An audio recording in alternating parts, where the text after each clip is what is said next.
Well, there goes the day.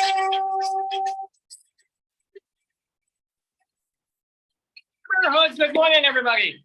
Welcome on this Saturday morning, July 22nd, 2023, to a brand new edition, the 904th edition of the Dave's Gone By Facebookio, Podcastio, Programmio of the stream, featuring me, Dave Lefkowitz. Who's actually not showing it here? Screaming Goat. Potato. Dr. Evil, Dr. Potato. Dr. Potato, was taking care of Joyce when she had a headache this week. He's malpractice, Dr. Potato. He's just what do you call it? His only practice is malpractice.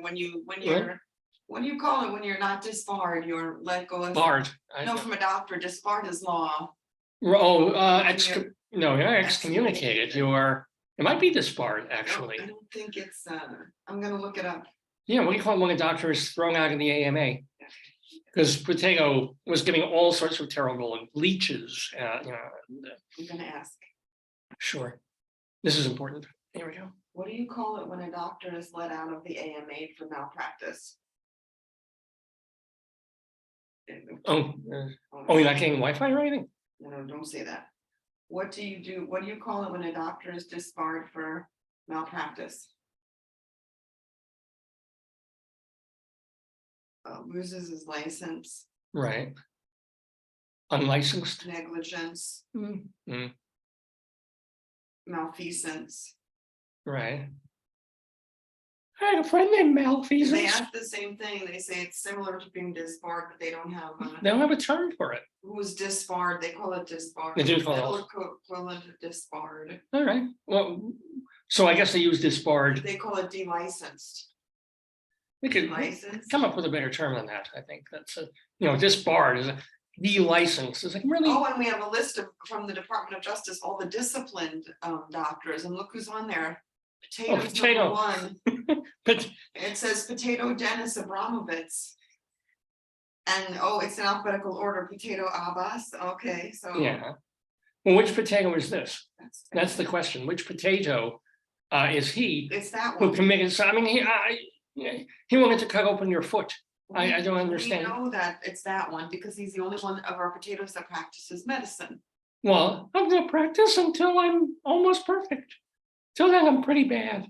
See, he even acknowledges as a doctor. He's not a doctor anymore. He's disbarred. But when he was, what was it called? Disbarred or delicensed. He's delicensed and disbarred. He's an unlicensed medical practitioner. Well, not when he was. No, but he is now. He is now. But when he was treating you or mistreating you. He really wasn't. I don't think he's like all those, like on the TV where they have a show and it's like, this person did 75 surgeries and they did this and that. And then they find out the person was a complete quack. Yeah. Yeah. And then all the people were like, in bad shape. So yeah.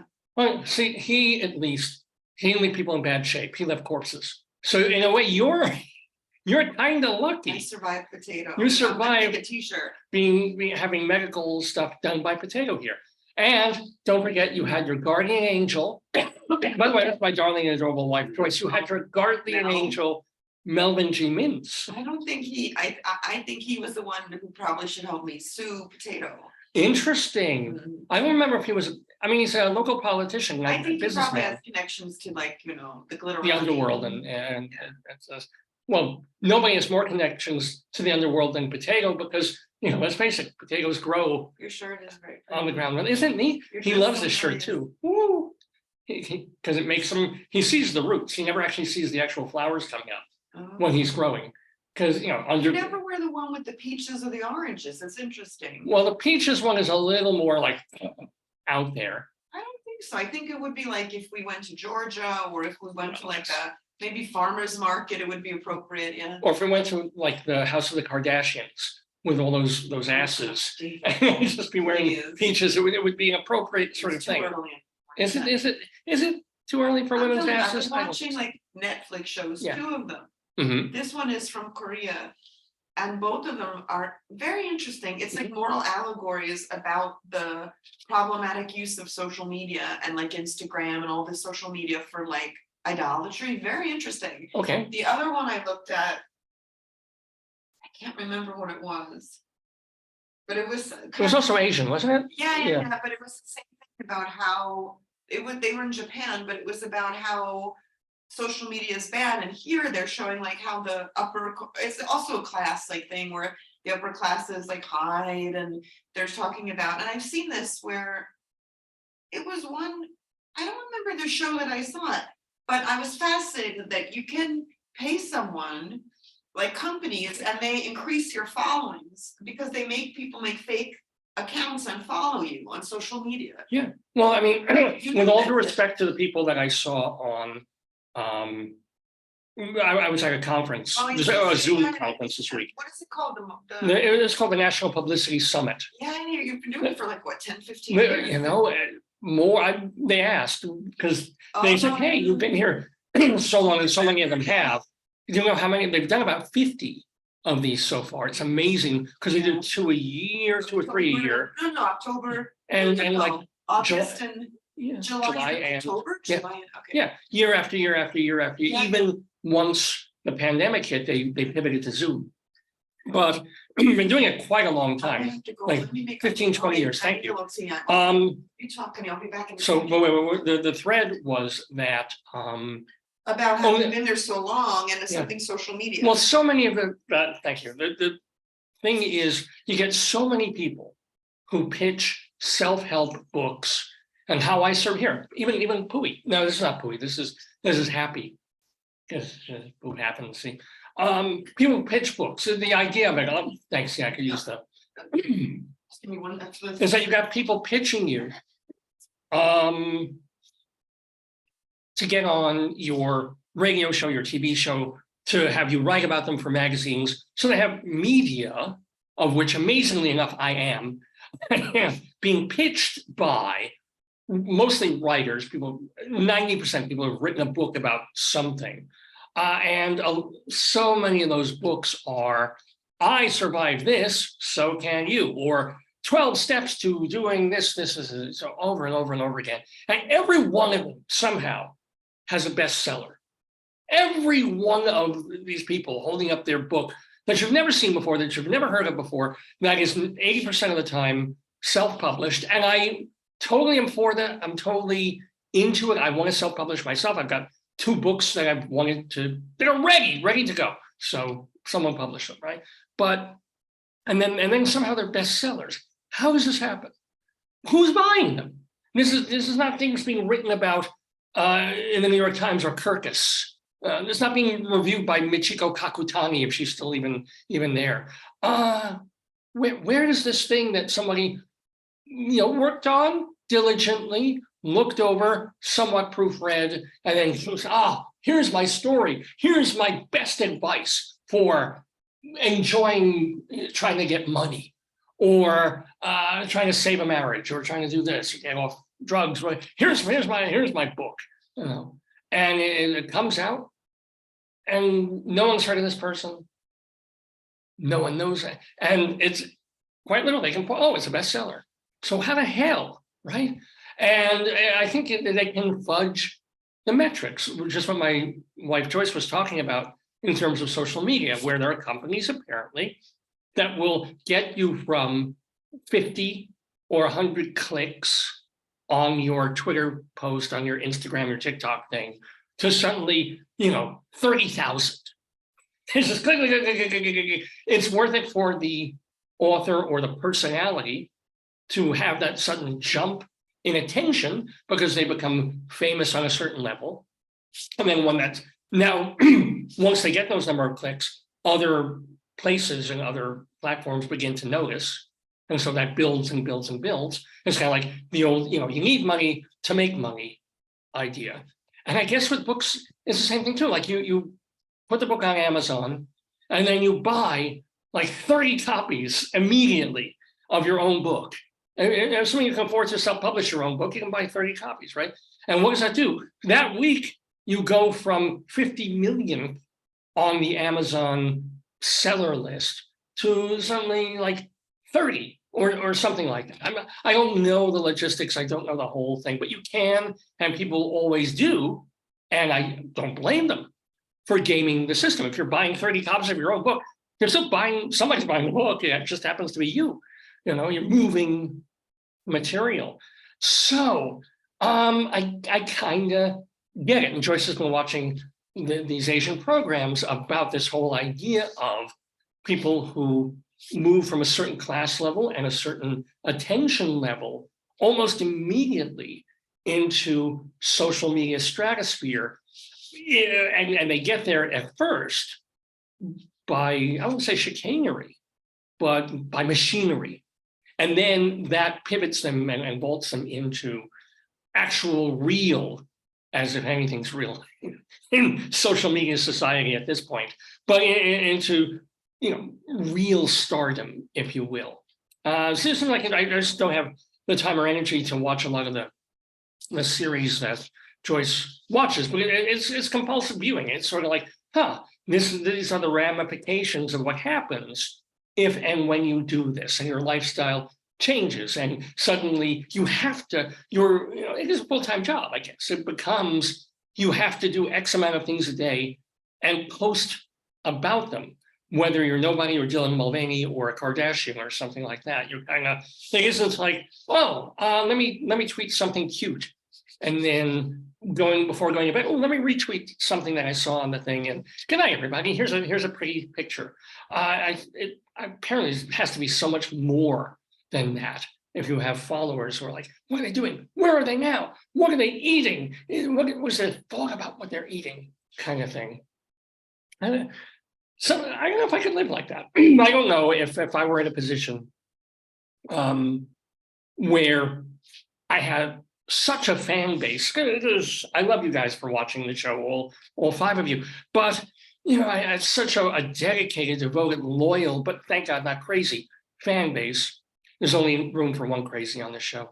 That I had from the moment to the morning I get up, all I'm thinking about is tweet this, think of something funny, troll through, find cool things to share, think of something else funny, make a little video, and I don't know, I think that would be amazing fun for a few months, because a full-time job. But then again, we have full-time jobs where we're 9 to 5, 8:30 to 4:30 in the afternoon, sitting at a desk doing this, selling this, typing that.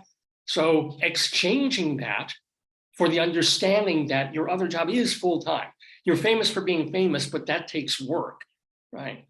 And then I don't know if I would kind of peter off after half a year of this. I'm getting up in the morning, like, Jesus, I just want to live my life, not live my life for other people, It's like I go through sometimes these, not dream things, of wondering, like, would I have ever done, like back in the early days of cameras and Zoom, pre-Zoom, like Skype and stuff like that.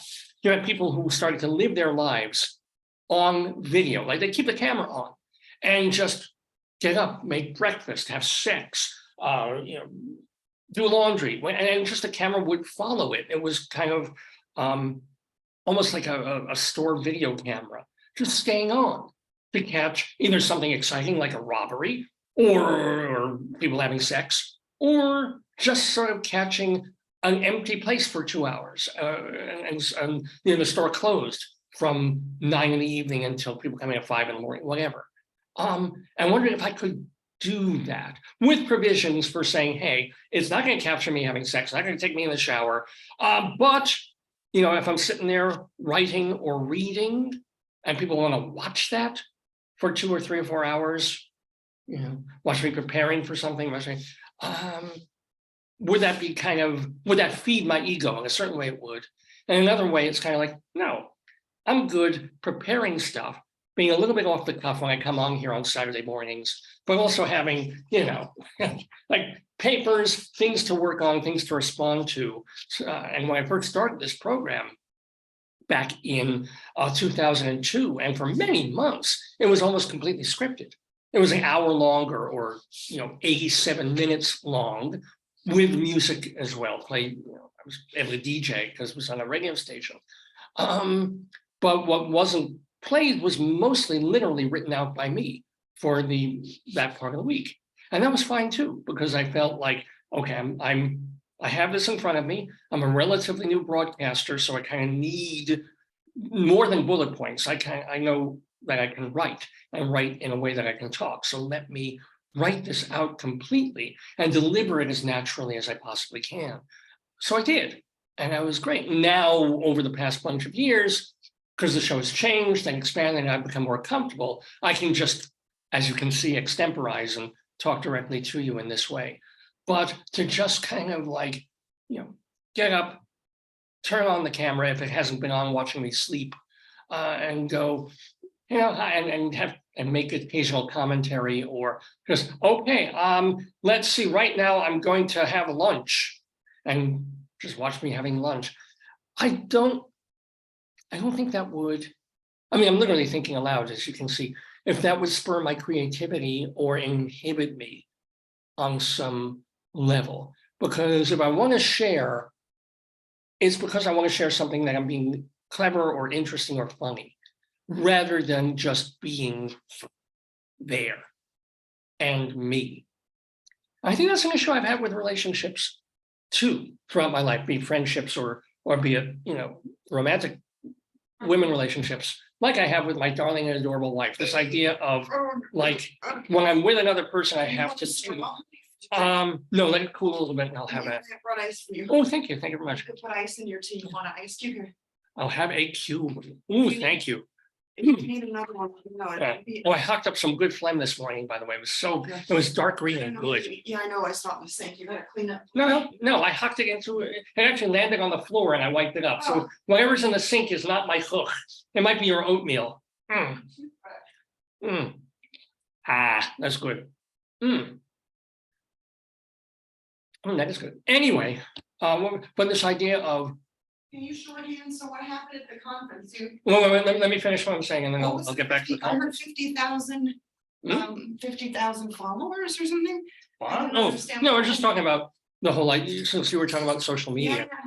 But I just wanted to say this idea of being on, like being the best, most interesting, funniest version of myself, which is exhausting in long stretches, but is great in hour-and-a-half long dinner conversations. You were on like for 10 hours or something. It was a long time, right? Wait, when was that?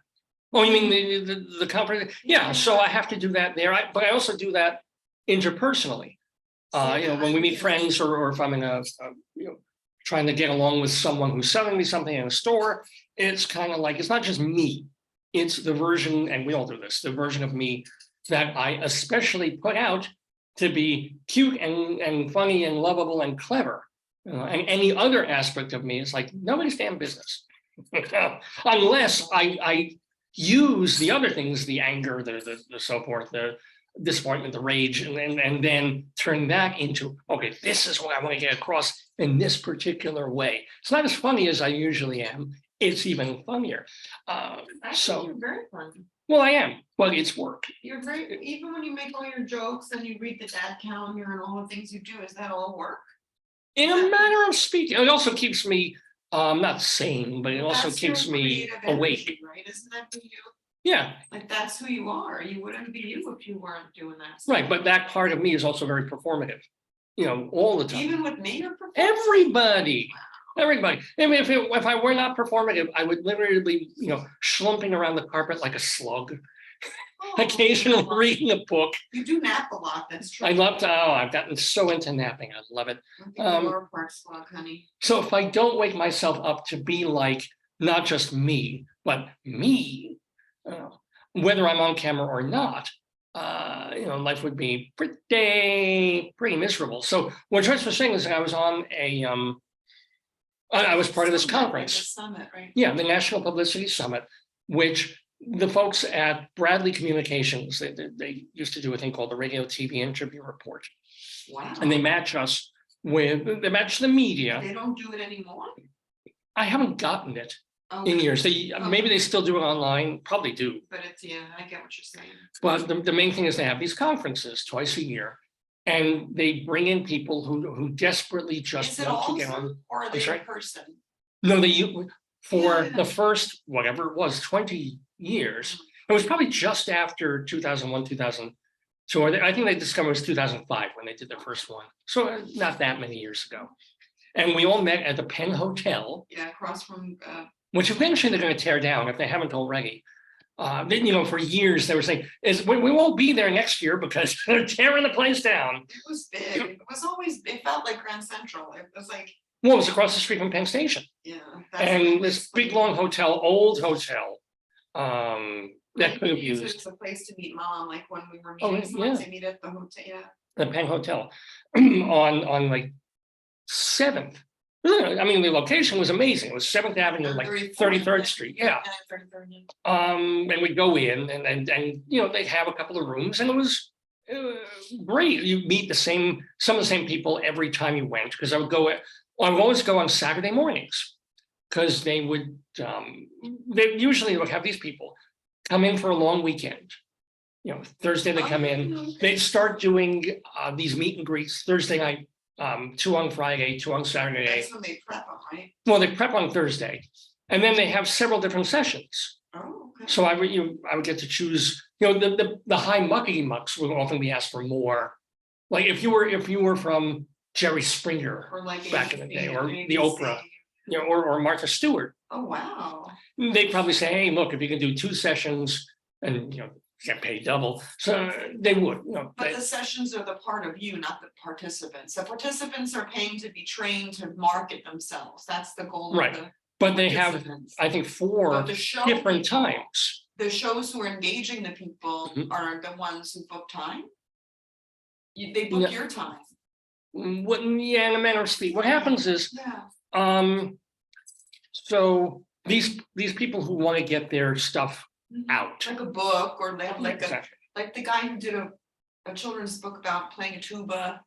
Remember him? Yeah, Yes. he got on the show, so Yes. whatever he was doing. Yes. So yeah, I remember that. so all these people are there, and they get trained, they get coached at first, and then they come in for a 2.5, 3-hour session where they get to pitch very quickly different people from media, and then they do it again and again. They do it 4 or 5 different times Wow, over the course of a long weekend. but that's good training. Of course it is, and they're actually meeting real media, Yeah, and they're yeah, getting yeah. booked for real And media. what I like honestly is that before they put them out there like little lambs, they're getting trained. Exactly. So like, it's not just like, go do this, it's like. You get a workshop or something on how to do it, and then they make you do it. I think that's brilliant. Whoever designed that, I think that's a Bradley, brilliant. oh God, I'm sorry, I forgot his name. No, but, but yeah. it's a great, It's a great idea. yeah, it's like a summer camp or some kind of like intensive training, yeah. I mean, people pay a lot, you know, they pay a couple of grand to do this. You know what, if they hit the right thing, it's worth it, Bingo. right? So, Bingo. If they've got the money to properly market themselves, put out a book, yeah. do this, do that, get social media, do that, then they gotta make the extra time and go to say, Yeah. okay, I'm gonna need 2 or 3 grand, whatever it is, Yeah. to spend this weekend, pay for the hotel, and Yeah. you It's know, the do biggest it. criticism we get in academia, that they talk about academic publishers for our books don't really promote it, and that the promotion and everything, sometimes they do.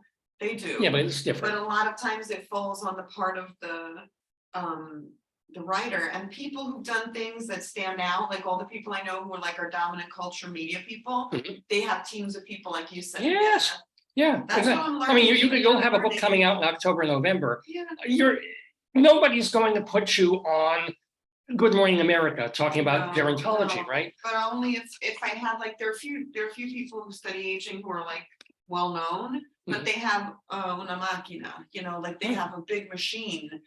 But that's the thing, behind it, these yeah. people are trying to create their own Machine, small yeah. machine so that they can get on a morning talk show, they can get on a lot of radio, Do they you can get on need, that. do you need to have an agent or somebody do it, or can you No. sit there doing it? It helps, you know, I don't know. anybody in your corner helps, Yeah, but yeah. all these people are, you know, How about if you from the put ground on a- up. If you put on a bow tie, will that increase your, Well, let me do it on Dr. Tater, oh God. because he has to go to so many Maybe rubber that chicken should- he dinners. should be a maitre d' in a gentleman's club or something, he needs to. Here we go, let's put on get this over his eyes. Great. Potato's gonna look amazing like this, here we go. Oh, Lord, he looks like Hercule Poirot. Ah, Maybe that's his career, Bobby. Do you want more ice? no, good, thank you. So So that's what it is. And I used to go in person to the Penn Hotel twice a year. And they were kind enough to invite me and pay And me. you liked it. I mean, I know you like it. Well, first of all, I got a paycheck. Yeah. And sometimes I wasn't working for anything else. So aside from a couple of little freelance writing gigs, I was like, oh, okay, this is, and when I was in Colorado, I would pay for a trip to New York, or at least a flight. Yeah, I know, I do remember that. Yeah, that was great. And I would come in usually for a Saturday morning session. So I do it, come out like exhausted, and then sit through two Broadway shows afterwards. Yeah, but I'm just saying, so it was lovely. And then, of course, the pandemic came and threatened to destroy everything. And then they thought, well, wait a minute, we can actually make this in some ways even better, because people, would pay lots of money to come to these conferences. They just wait for people. And let's say you wouldn't necessarily be wanting or caring to get on my show. Your book, I'm really, you're not for me anyway. You want to get on, a big radio show on WBLS. Good Morning America. Good Morning America, or one of the Rachel Ray. Yeah, like have a cookbook or something. Yeah. So you're going to stand on a line. Oh no, he played a didgeridoo. I'm sorry. Oh, that was I'm sorry. I forgive me. But Pitts Quattro, yeah. So you're going to stand on line and wait for 10, 15 minutes. That's horrible. Just waiting to see that one person. Yeah, it might be worth it to you. Yeah, but it's also frustrating. You get nervous. And you miss all these other people you could be talking to. When in the early years of the show, I would be there just hanging out, talking to my handler, because there'd be a big sign of it, open, available, talk to him. Yeah. But the people who wanted to see me, the weirdos and the people in the arts, they saw me, and there'd be 10 of them, and then there'd be 60 of other people who didn't really care and didn't sign up or whatever. So I'd just be hanging out, walking around, and they wouldn't get to see me, I wouldn't get to see them. I think it's, and also David, I know a lot of the performers, like when they did your play in the festival, not 6%, what was it called? Oh my God, was it 3%? I think. Yeah. So when they did the play, I thought to myself, if I was an actor and I'm doing a play and I don't really have the lines and stuff, and I'm not, it's like a quick turnaround. If I'm in my home, I could put them up on my wall. I could have my drink that I want. If I don't feel good, I could go to the loo. Like, for somebody promoting themselves, having the comfort of their own surroundings, like, I think it's brilliant, because then they're comfortable. Like, they can, even if they're in a library or something, they can be more comfortable. Like, when they come into the new space where you're standing there with the poster and they have to present to you, I would find that more daunting than me sitting on my couch or at my desk going, hey, I have a new whatever. I think it's a great. It works out, and you get to see some, because everybody gets to see basically everything. You were on nonstop from 5 to 10 or something. You were. Well, it's a long evening, because you go, they do it brilliantly in breakout rooms. Right? But they have an intro or something. Well, the first thing is they do, everybody signs on by like 5:15. They give you the basic rules, which we all know at this point. And then 5:30, there's first a panel where that's our dog and pony show, where the moderator asks us a question. It's like, what's your bit of advice for these people who are trying to get on your show or any show? What should they do? And the advice is great advice from people who do what we do, saying everything from, well, make sure that you have, even if it's not for media, have an MP3, have a video, so we know like basics, but not basic so stuff. Yeah. How often should it's amazing that people actually don't follow up as often as they should. Wait, say that. They don't want to be pests, and they don't want to be the performer. Yeah, so you send an email or you don't follow up, or you wait way too long, and it's like, if we don't like you, we can click and say no thanks. It isn't pesty to do that more often, and it's if they catch you in the right mode, it's better. And if you're looking for a guest or you need someone to fill in a space. Yeah, that's really good advice. So for a half hour, we do that. All of us take turns doing the advice thing for like a minute, and then we go into the rooms, and that takes about 2.5 hours. How much do not the contestants, what do you call them? I know what you the pitchers, not the real word. I'm freaking. Joyce just put a ring on her finger and now cannot get it off. This is not good. This is not good.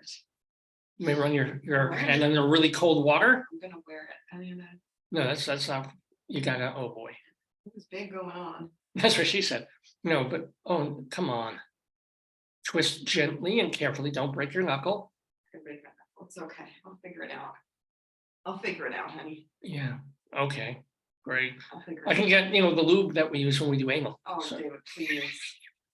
Good Lord. just joking. So finish just the story. joking. So then what happens? Then you. Well, and then it literally, you go into 16 different breakout rooms where 3 people are waiting to pitch you in each room. So it isn't a big chaotic But do cluster. the 3 people see each other? Yeah, they can watch, but you're pitching one-on-one, Oh, camera to camera, if you will. And the moderator's always sort of there in the That's background, it was a lot of people. They do. She got the ring off, thank you. Because that, it's funny how it fit on your finger, but it basically falls right off my penis.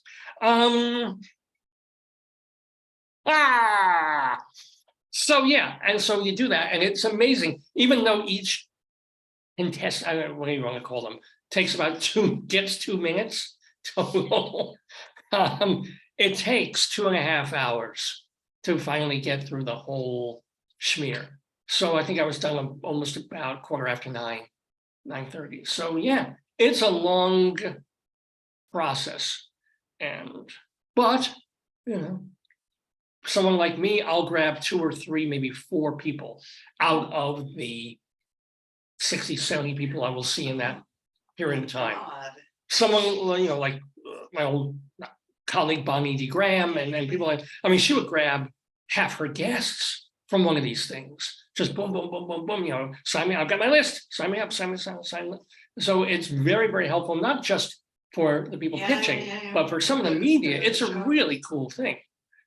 I would do it just for the paycheck at this point, but it's great when I do get a guest or 2 or 3 or 4. So give an example, not of who you picked, but what kind of thing they do. Like not the performer, but who did you find this time? Who did you? Well, I'm still deciding, I'm still, going back and forth, Like, but there's a what makes person. somebody like absurdity or Yeah. like, what are your criteria? So I would say if I was a performer, what are the criteria you have for selecting someone to be on your? Well, they show? also tell us to for each breakout room, you remind them, Yeah, like, here's my show and this is what I'm, This is what so I tell do, them, yeah.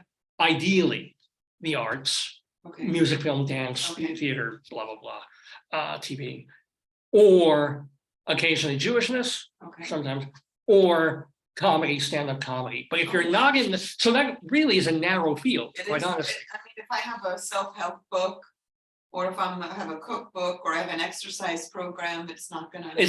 It's almost never gonna.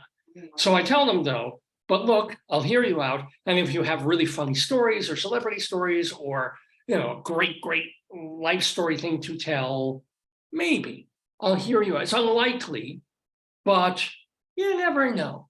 I remember, I don't think she ever got on the show, but there was a woman who was she had some, whatever it was, I wasn't particularly interested in until she mentioned that she was like the kielbasi queen. And not the Howard Stern kielbasi. She was just like a contestant or for a parade in her hometown in of a Polish neighborhood. Yeah. And she was voted the kielbasi queen. And I'm like, at that point, in Dave's head, the buzzers go off. You have the guy who had the tater tots, remember the one who developed tater tots, yeah. And I'm really angry about that now because, well, I mean, actually, the family's no longer connected to Orida. And they were great. And it was a good guest. And he keeps sending me stuff about potatoes and how they're made. I'm so thrilled. But at this point, Idaho is off my, it's on my everybody boycott Idaho because they've got the 6-week abortion thing. Like, I mean, that puts them even below Florida in terms of turning over a rock and finding a state. Well, let's finish your story. Yeah, but I was just saying, so, but the Orida people, Yes. like, I imagine nobody else in last conference, I don't know. I don't know where else they appear, but I imagine everybody else was like, Or okay, the guy so playing the didgeridoo. well, no, he's got tremendous appeal. I mean, it's visual. He's good looking. He does a ton. Yes, good. Thank you for reminding me. He's a good looking fella, and he does great on TV. He does great. So he gets a lot of TV media, a lot of appearance stuff. And he's kind of a local celebrity. So Pitts Quattrone, and he was a fantastic guest. Yes. Not that the Idaho or Ida founders' potato descendants weren't really good too. Is that where you met Dr. Sue? Dr. Sue probably came from, I don't remember. It's possible. She may have also been just doing something at like Don't Tell Mama or something, but I don't know. It could have been from. So, you know, the quirky folks, the people who are writing songs, the people who are in making movies, obviously, or doing, I was like, okay. So there was one guy many years ago, he went to Cuba and took pictures. He was a photographer, and photography interests me. There's a woman I'm thinking about who was on this one. She is, I mean, it's pretty easy now to look her up if I tell it, but quite interested in the fact that she is the official photographer for like going to different states for the Library of Congress. What does that mean? Which means like They take photo, is that like Google Maps? Frank Stella and, you know, people like that who document America, right, for the Library of Congress. And you know, their collections are there. Her collection for 2 or 3, 4 decades now is there. So I found, you know, that in terms of, oh, that's kind of interesting. She's gone all over the country taking photos, and those photographs go, you know, are cataloged in the Library of Congress, right? So that interests me. That sort of thing, that little bit out of the ordinary, or someone who, as I said, is making music or writing, or is a performer or was a performer before they're new. You know, sometimes it'll be like, oh, well, you know, I'm a life coach. Okay, you know, I'm a career counselor. Like that, you know, a lot of people like that. A lot of people, I don't give a shit. You know, I need a life coach. And if I get one, I won't listen. I was like, this is my life. What the fuck? Yeah. But oh wait, before you were a life coach, you were doing like off-Broadway style theater in Milwaukee. Talk to me. Wow. Because that's where I go. You know. That's your interest, yeah. Yeah. So that's basically that's what I did this week. Did they get extra media posts? I don't understand how the relevance of the. You were saying they get 50,000 media posts, or I don't know. You were telling me that. You were saying but that then you said something like they were getting Did they teach people? You said like put the book on Amazon. What was? Oh, well, I don't know how they jump, Okay. but in other words, there's a way you can read about this all over the net to game the system in terms of you write a book. Yeah. No one knows about it. It's virtually self-published or a tiny publisher. Yeah. Who knows? Who cares? New York Times doesn't.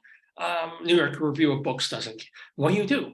There are ways to make it jump to like #1 in Amazon for a week. Whoa. And you say, well, it's the best seller in this category for Amazon. I mean, it's because you bought 30 copies or something like that, something ridiculous where. I'm gonna Google that later. Yeah, it's a fascinating thing. You can kind of, oh yeah, boom. And what you're watching, and I'm sure they do, is a show about these people who have 100 followers, 100 likes. Well, they have like a team of people. It's like a chop shop, you know.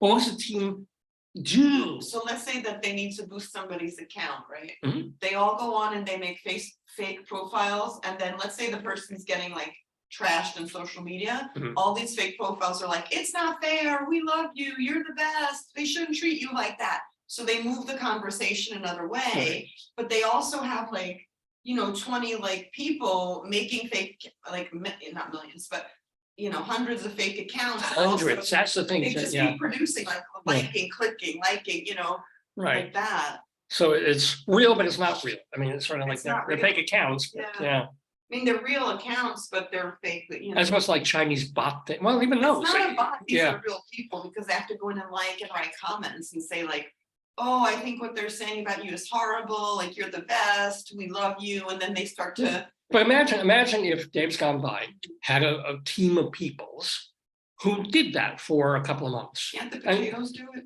The potatoes don't have opposable thumbs or even fingers. So when they type, they can't spell.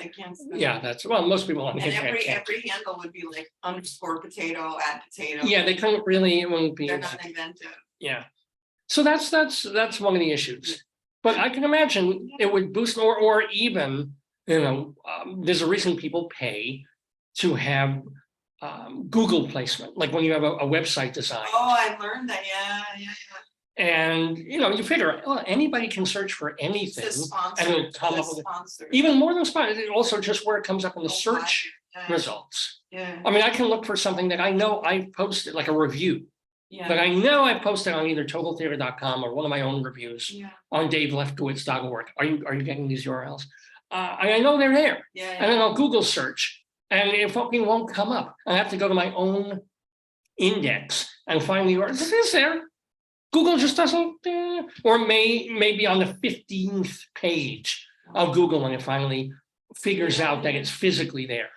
Could you imagine, like, we had all these other like search engines, and we still do, but could you imagine becoming like dominant? Like, think about companies like I've imagined becoming dominant, but you won't put the handcuffs on. So no, but like, how do they do that? It's amazing to me. Like, one company, like now we say like, oh, I'll Google it. It's become like a it's a word. It's been a word for 15 years. Like, or like, I mean, we remember when we went to stores and there was no online stuff, and then how do these companies, like, even the destruction of like Ma Bell and all that, like, I'm like, wow, like, how do I don't get it. If I got it, we would be so rich. Yeah. This wouldn't just be a house. This would be a compound taking over the block. Some online trading or something. I wish. It is. I have one woman pitch me saying that she was broke. She was in a sofa out of a car, and then she changed her attitude towards money, and she grew to like money. And that changed her whole, and now she has crypto, and now she has this. And I hope she doesn't love crypto tomorrow. Get her on the show. Well, I could very easily, but it's not gonna, So she'll tell me, do this, and I'm like, okay. Meanwhile, I just have to pay a certain amount to Maryland taxation department. It's like, I don't love, give me away my money, So. Oh, but they say things like, even. Like, for us, if you have a bathroom that faces the front door, you put a mirror. Like, there's a lot of like. Wait, what? Like, there's certain things, like, if there's certain ways in a home that money can flow out, and you can stop the flow of money. I'm very aware of that. Yeah. Let's do it. I do. I adjust things in the house because there's certain, I guess it's feng shui or principles of the idea of how you place things. Your idea of stop the flow of money is Dave, stop buying potatoes. Not gonna happen. When do I ever have any say over anything you do? This is the one thing I actually spend, and I don't even spend real money on that. Oh, yes, you do. Not really. No, I don't at all. So, because we're pretty, we come from Hungalag, as you would say. We come from stock. My grandmother was Depression era, so you have that feeling of. Yes, and my mom grew up poor and in the projects. Yeah. Dad was lower middle class, and they moved to middle class, which was lovely, which is the way I grew up. But I don't want to be pushed out of the middle class, so I live in fear. That's the American way. No, we live in Maryland, honey. Well, if we lived in actual Baltimore, we would be. No, I'm kidding. But that's a joke. Retract that. You're gonna live in fear in this house, David. Oh.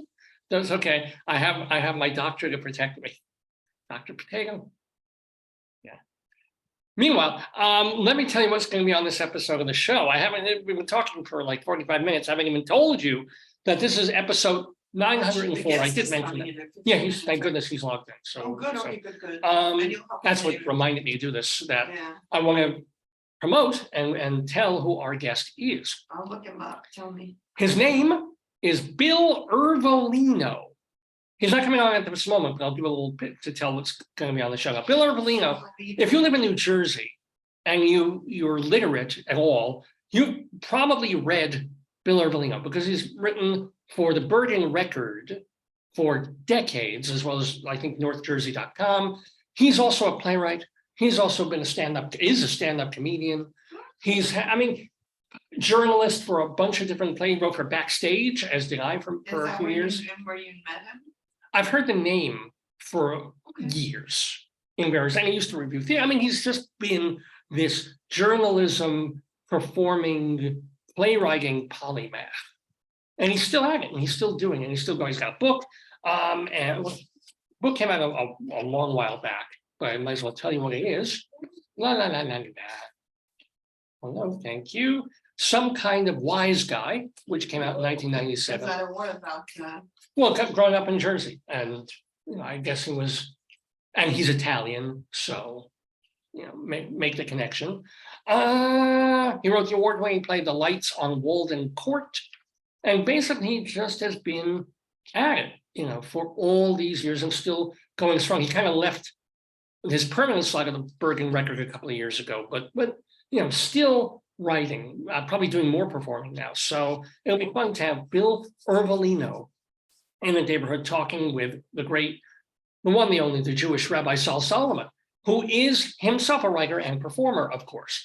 Rabbi Saul did the show Shalom Dammit, An Evening with Rabbi Saul Solomon off Broadway a decade or so ago. You can actually see it on his website, shalomdammit.com. And Rabbi Saul does rabbinical reflections. He hasn't done one in a while. I probably want to have him do one before the summer's over. But it's shalomdammit.com for his sermons. He calls them rabbinical reflections. Anyway, Rabbi Saul will be interviewing Bill Ervolino in just about 10 minutes or so. So don't go away for that. Also, Rabbi Saul will be sticking around to read our story time. Yes, every once in a while we do this bit when I'm too lazy to create anything else. And it's called Storytime, where we actually read a real life book written by somebody else. It started with, of course, A Goat for Hansel, almost, about 4 or 5 years ago now, where I found the book in the gas station and decided to read it because it was about a goat for a young pre-World War II German, or actually probably pre-World War I, German lad in Lederhosen called Hansel, who is probably so poor, they're farmers, and if only he could just get the family a goat. I know, a cow. Oh, it's a cow. A cow for Hansel. How can I forget? I'm so sorry. So you're looking at the screaming goat. Yeah. The mind plays tricks. No, but I think he did get a goat, and it wasn't. Well, he got a cow, or he got a goat, and the goat was, and then he got a bad cow, and then he got a better cow. Bad cow had like mad cow disease or something like that. It was utterly terrible. No, I'm not going to milk that joke. I'm not going to do it. No, and that's no bull. Ow! Oh, ow! My calf. Excuse me. Yeah. Well, don't worry, the jokes get better. This is a milk product. Thank you. So all those years ago, we spent like week after week reading. It was a long book for children, for like, what do you call it, pre-teen-ish age. It wasn't a children's book. It was like a between. Yeah. And then we've done mostly children's books because they're quick and easy to get through, including today's, which is called The Incredible Discovery of Lindsey Renee. The Incredible Discovery of Lindsey Renee. That's going to be our book that Rabbi Saul Solomon will be sharing with you here on Storytime on Dave's Gone By. Also, we have a Colorado Limerick of the Damned where we're going to Vernon, Colorado, because Joyce and I lived in northern Colorado for more than a decade, and I took it into my brain head to write a poem about as many places in Colorado as I possibly could, a little risque 5-line limerick about everywhere from Vail to White River, or anywhere. I forget what some of the places were already called. And the latest, Crested Butte. Yeah, something that's in there. Is Crested Butte in Colorado? Yeah, Crested Butte is the mountain. Yeah. No buttes about it. I went there, it's beautiful. And Morrison, and we play all these different towns, things you've never heard of, to some of the more famous, like Fort Collins and so forth. So today's is going to be Vernon, Colorado. I'm going to tell you a little bit about it. There's not much about it. And that will be the show here on Dave's Gone By. Like Mount Vernon? Like Mount Vernon, except just plain Vernon. So that'll be what we're going to do. Is there anything we want to talk about more before we bring in our guest Bill Ervolino. I do want to give a bye-bye to someone who I wish had been a guest on Dave's Gone By. Oh, it has a post office, Vernon. Yeah, that's about all it has. And it has one zip code. Well, yeah. Oh my God. What? 2020 census says the population was 38. Yes. That's actually bigger than a number of the towns. To stay. Yeah. It's got 38 people and it's got the Cobblestone Inn, Doc's Bed and Breakfast, the Butte Motel, Sandhiller's Motel, and Ray and Hitch Post. Yeah, because these are Michael, it's some of these places are deceiving where they've got X amount of houses there. $61 for a night. How much? At the Butte Motel, or you can stay at the Sandhiller for 60. Wow. You could live there. You can live in a hotel for that, cheaper than. Oh, it's in Yuma. It's in Yuma County, so it's really rural. Yeah. All right, but fine. Although Yuma, I thought it was far north.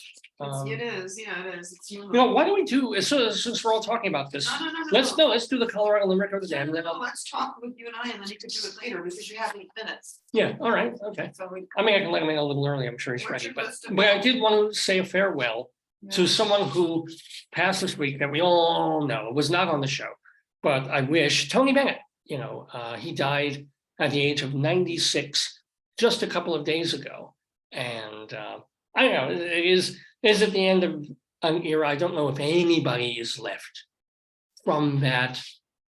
Dean Martin, Perry Como, Frank Sinatra, Jerry Vale is. I mean, I don't know. Is Al Martino? I think they're all gone. And Tony Bennett was. You know, here's Frank, here's Tony. You know, it's kind of not quite equally great, but still great. I have no real Tony Bennett stories, except for the fact that one time I was in a New York office building, probably around Grand Central area when I was working around Park Avenue and stuff, and got into an elevator, and who was standing there, and this has got to be 30 years ago, was Tony Bennett. And I just was like, because he's a pretty. He's tall. Well, I don't know if he seems tall. He's like got a lot of that hair. And compared to me, you know, was tall at that stage. And I don't know if I said anything or I just kind of went like with the eye, you know how you do with the eyes. It's like, hello. Yeah, you're Tony Bennett. I know you're Tony. I don't think I had the gumption or the pen ready as I used to be like, okay, some, you know, and it was, I didn't even carry a phone at that point, let alone some kind of autograph telephone that could take a selfie. Oh yeah, stuff like that, which I wouldn't probably have bothered him in that situation like either. Yeah, you're not like that. But he seemed nice, and he seemed perfectly, you know, was in a suit and looked good. And this was not so many years after he almost blew his nose out, you know, doing coke and shit. And his son saved his career. He was playing out. He was forgotten. He was basically just one of those has-been things. And then his son kind of like, Tony freaking Bennett, clean yourself up, got him on MTV. You know, and then just this explosion in a later life career. A lot of stuff with Lady Gaga. Well, that was much later. Yeah, he did. Wasn't he a painter? Yes. I think like that's so cool, right? A lot of the artists Dylan, Joni Mitchell, yeah. Fashion themselves to be. There's a few others. Kevin Beefheart, of course. I don't know. I think Rod Stewart. Really? He just pays women to paint for him. Yeah. It's like, hey, get nude, paint yourself nude, and put my name on it. Okay. Wow. But yeah, man. Any Tony Bennett memories, or from your family, or watching him, or? No, I don't remember. I always remember him being like, I know he wasn't Rat Pack, but kind of that, you know, always well dressed, always well spoken, like a crooner. You know, like all the ladies loved him, and that he was very, you know. He had style. He had style. Right. He didn't have Sinatra's absolute command of a song in the way of like the ups and downs of it. He always reminded me of like my Uncle Joe or somebody. Like he had a very familial feeling. Yes. Yeah, you instantly like, you were afraid of Frank, but you liked Tony. Yeah. And yeah. And he was, it's a lot. It's a shame. And my family had a couple of Tony Bennett 45s. I don't know if we had any of his albums. Wow. Until I probably grabbed the greatest hits CD later on. But he was pretty pretty all right. Anyway, it's getting almost towards 10 o'clock, so why don't I bring in Rabbi Saul Solomon? Oh, and as I do this, Yeah. this is perfect because I want to play Rabbi Saul's new theme song. Oh, jeepers. No, this was created for him this week, By who? but or at least it was a song that he's saying that Rabbi Saul can use. We have absolute rights to it, so let me make sure that the audio for music can play. From Moshe Denberg, who was our guest in the neighborhood playing the trivia game last week. He made a song. Moshe said, hey, there's this song called, I don't know if he did it for Rabbi Saul, but he's saying, please, this would be just perfect for Rabbi Saul. Can you, instead of playing the usual klezmer stuff or that old time whatever, I give this to you as Rabbi Saul's theme from my band Simis. Wow. It's called Moshe's tune, so it has nothing to do with Saul. You could change it to Saul's tune. Well, maybe that's his Hebrew name. Could be. But this is, let's say, I guess actually, it's of course very lively. It's not angry the way Rabbi Saul very often is, but it's very cool. This is the band Simis, and we have and Facebook if you're listening, and YouTube when we load this up on YouTube if you're listening. I have the rights. I literally have the rights from the guy who wrote it to play this. So fuck off with your copyright stuff, okay? Thank you. Thank you very much. Here, the one, the only, the Jewish Rabbi Saul Solomon coming into the neighborhood with Saul's theme. Oh yeah!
Shalom, my friends. Shalom, my enemies. This is your old pal, Rabbi Saul Solomon, founder and spiritual leader of Temple Sons of Bitches in Great Neck, New York. Don't you love that Simis music? Oh, my God. I feel so happy. I feel so freilich in my heart, which is a good thing because happiness is what we want to feel now because we have coming into the neighborhood a man who knows from funny. A man who knows also from creativity, a man who knows from writing.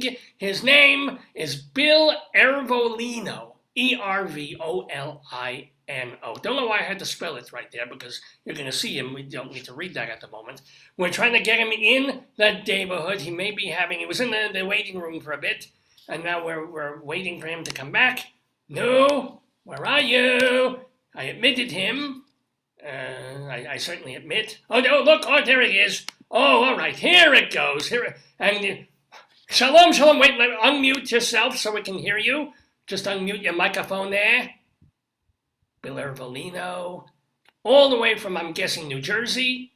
No, I'm on Long Island right now. What are you doing on Long Island, Bill Ervolino? Well, I have a very cluttered apartment here on Long Island, and I have a house in New Jersey. I have a house in New Jersey, an apartment on Long Island. So basically, I live on the Cross Bronx Expressway. I hear you. So Is it help? I mean, why do you keep the house on? Don't you do most of your things in New Jersey now, or do you have to go back and forth to Manhattan? Well, I actually came here about 15 years ago. I returned here about 15 years ago and rented this apartment from my parents, who were getting on in years, and I was helping them with different things, and I go back and forth.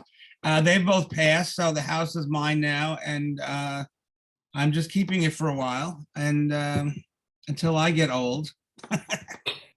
See, I'm 68. A couple more weeks. No, just kidding. Yeah, today is my 68th birthday. Mit Mazel McClick. This is Yom Huledet Sameach. Yom Huledet Sameach. And so let's have the goat scream for you. There you go. This is a wonderful thing. That's it. I'm done. Have you been a healthy and good? Is it a good time? Do you feel 68? Do you feel 28? How do you feel? My back is a mess, and I had 3 shows last weekend, and I was getting progressively worse.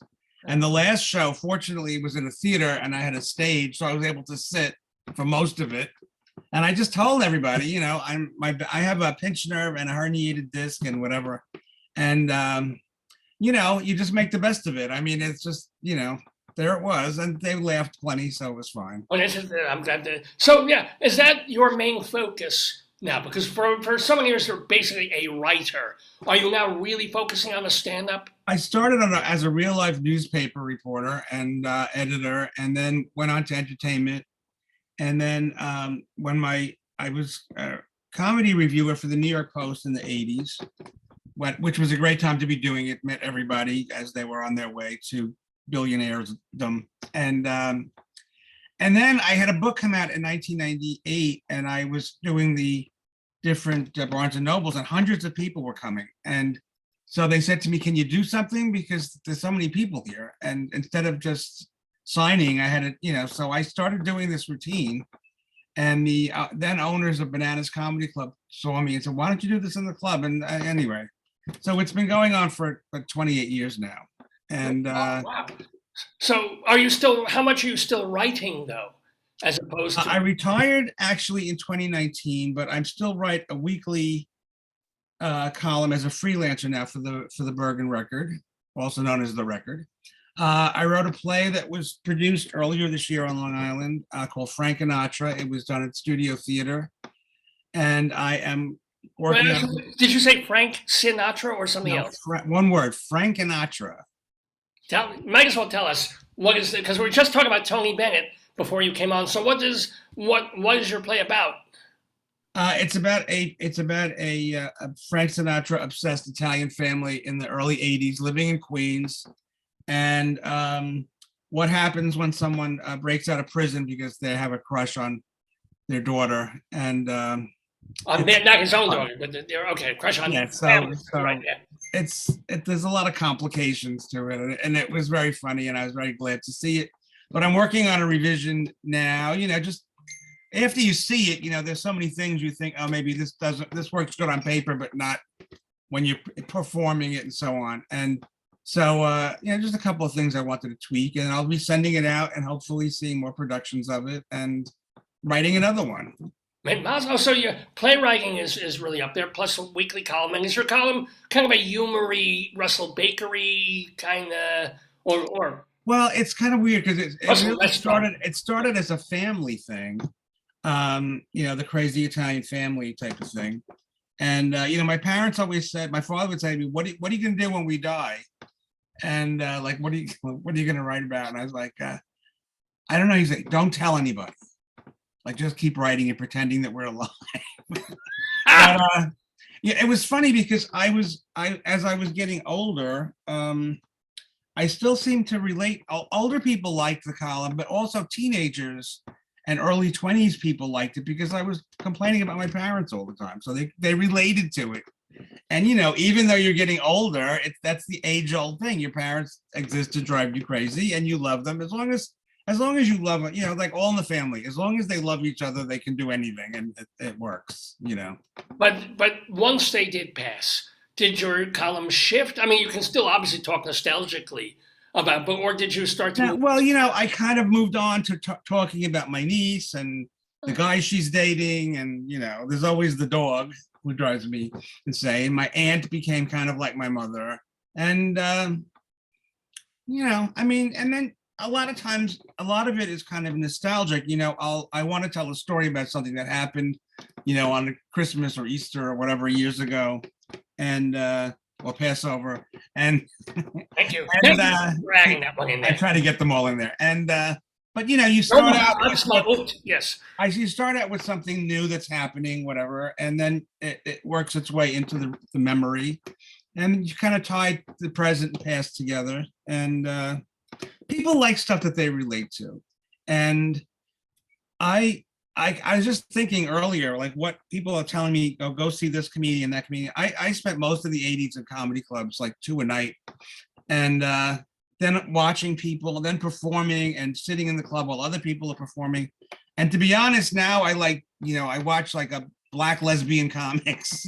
The stuff that I relate to now, I've heard it a million times. So I'm looking for new experiences and people telling me about their lives. I think that's a big part of what comedy's become. Were there, when you were reviewing for the Post, were there 1 or 2 people that you remember who you thought would be huge and didn't become huge, but they deserved it because they were that hysterical?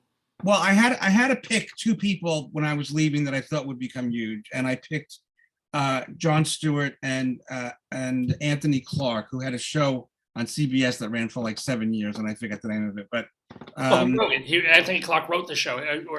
Do you remember him? It was a family type sitcom, and I'm sorry I don't remember the name of it, but he was very successful. I don't know what happened to him after that. But, and Jon Stewart, Jewish guy. One person I thought was going to be very successful and has had, sporadic things was a Roger Kabler, who was a impressionist, a terrific impressionist. But he's now doing he had some problems. And I think what he's done now, he's made a movie about it. And he's going to all the film festivals with it, about how he had not quite multiple personalities, but he was getting into these personalities, and when Robin Williams died, that Robin Williams was his real, I guess the main thing he did a Robin Williams show, and he had kind of a thing happen to him when Robin Williams died, and so he made a movie about it, and documentary, and he's been going around the country with it and performing his show, and he's doing very, very well with it. He's just a terrific guy. He was here about last year. He came to visit me on Long Island, and he showed me the movie, and we just talked about it. And I've been a big supporter of his forever, so I'm glad to see now that he's doing that. As far as other people, sometimes there's a lot of people in comedy that have a lot of problems, and there've been a lot of people that kill themselves. And it's very, I mean, I think it's been very hard. You see a lot of the Borscht Belt comics that stayed around and kept working, but they saw people coming up who get these big TV deals and were making billions of dollars, not quite billions, but millions and millions of dollars. And so, but I think a lot of those comedians were kind enough to help bring along these old timers with them and give them roles on their shows and things.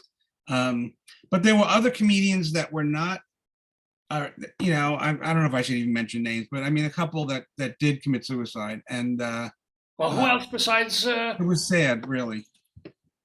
Well, can I ask you, because Dave, the producer of this program, he was a theater critic for many, many years. And one of the things when you would go out away from New York and away from California is the critics of theater had to be somewhat careful because they were in smaller communities. How much do you hobnob with? How much do you become friends with actors, directors, writers when you then have to go and criticize their work positively or negatively? So I'm going to ask you a question. How close or chummy were you able to get with the comedians that you would see 2 times a night going to Chuckles Bananas to, Yeah, other people. I mean, when I was working there, I was almost exclusively in Manhattan. And, people would say to me, I come and see this guy, Chris Rock, come and see Adam Sandler.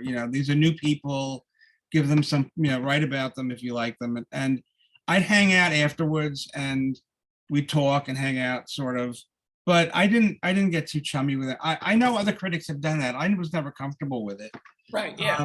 And there was a woman who I became friends with, who I had reviewed, named Baby Jane Dexter. She passed away couple of years ago, and She's been on this program, yeah. he was No, a terrific, obviously. we became very close friends. And I said, look, I said, I can either come and review your show or I can be your friend. I can't be both because it's just going to be uncomfortable. And we had some things in common and we became very close. I mean, I was with her, when she was before she died in the nursing home where she was in the actor's home, and she had a lot of problems, a lot of health problems. And, but we, I spoke at her memorial service. I guess it was last year. I haven't seen it yet. They did a recording of it, but it was a very hard thing for me to do, to say, I can't review you anymore. But I mean, it's one thing or the other. So. Well, actually, let me ask you, did you go to the Bergen or whoever, for the Post or whoever you were writing about for at that point and go, she should be reviewed. Can you get someone else? Or does she not even get in the paper because their critic is unavailable and there's a conflict of interest? Yeah, there was not. I mean, as far as I kind of brought Cabaret to the Post, because to the Record, because they weren't really covering it. And so I was covering it for a while. There was really no one else to do it. And when I mentioned it to other people, like, oh, I don't want to do that. It's funny. There was I don't know if you knew Bob Harrington, who was the Cabaret critic. I know of him. I never met him, but yes. Right. Okay. So we were very good friends in the 70s before any of this started. And I went to work at a magazine called Nightlife, and I was running it. And I was invited to everything, but I had gone to see those Gennaro sisters, Jane Gennaro, and they were at Caroline's on 8th before Caroline moved to the Seaport. And I went to see them, and I was thrilled by this. And I called Bob up and I said, look, I want somebody to write about Cabaret. And he's like, oh, nobody cares about that. I'd rather write about comedy. And meanwhile, he was working in social services in Nassau County at the time, but he was a good writer. I knew he was. And I persuaded him to write about Cabaret from my magazine. Then he went to Backstage. Then he went to the Post. And he was extremely influential in the late 80s before he passed away, and early 90s. And yeah, so I really pushed him into that. And I was so glad he did, because he did so much for that community. So did you do a Cabaret as well, or you were mostly comedy? I only was second string at the Post. I was second string for Cabaret and like third string for theater, but not Broadway, like off Broadway. I did performance art, which was a lot of, I didn't know what it was when it started. I don't know what is performance doing art. it, didn't know what the hell it was. Yeah. And I would go to places like Dance Theater Workshop and PS 122 and all these kind of hole in the wall type places that were doing great stuff. Whoopi Goldberg was at one of those places. I saw the Blue Man Group when they were playing in a basement. Wow. For like $7 a ticket, and it was thrilling. And I a lot of times I didn't understand even what I was seeing. I just thought, am I falling asleep? Am I enjoying this? Is it fun? Is it making me, excited? Would I recommend it? And that's what it became. There were things I just didn't understand, and I felt uncomfortable writing about it. I think sometimes I maybe said something stupid because I didn't know what it was, but other times, I mean, I just saw some great work.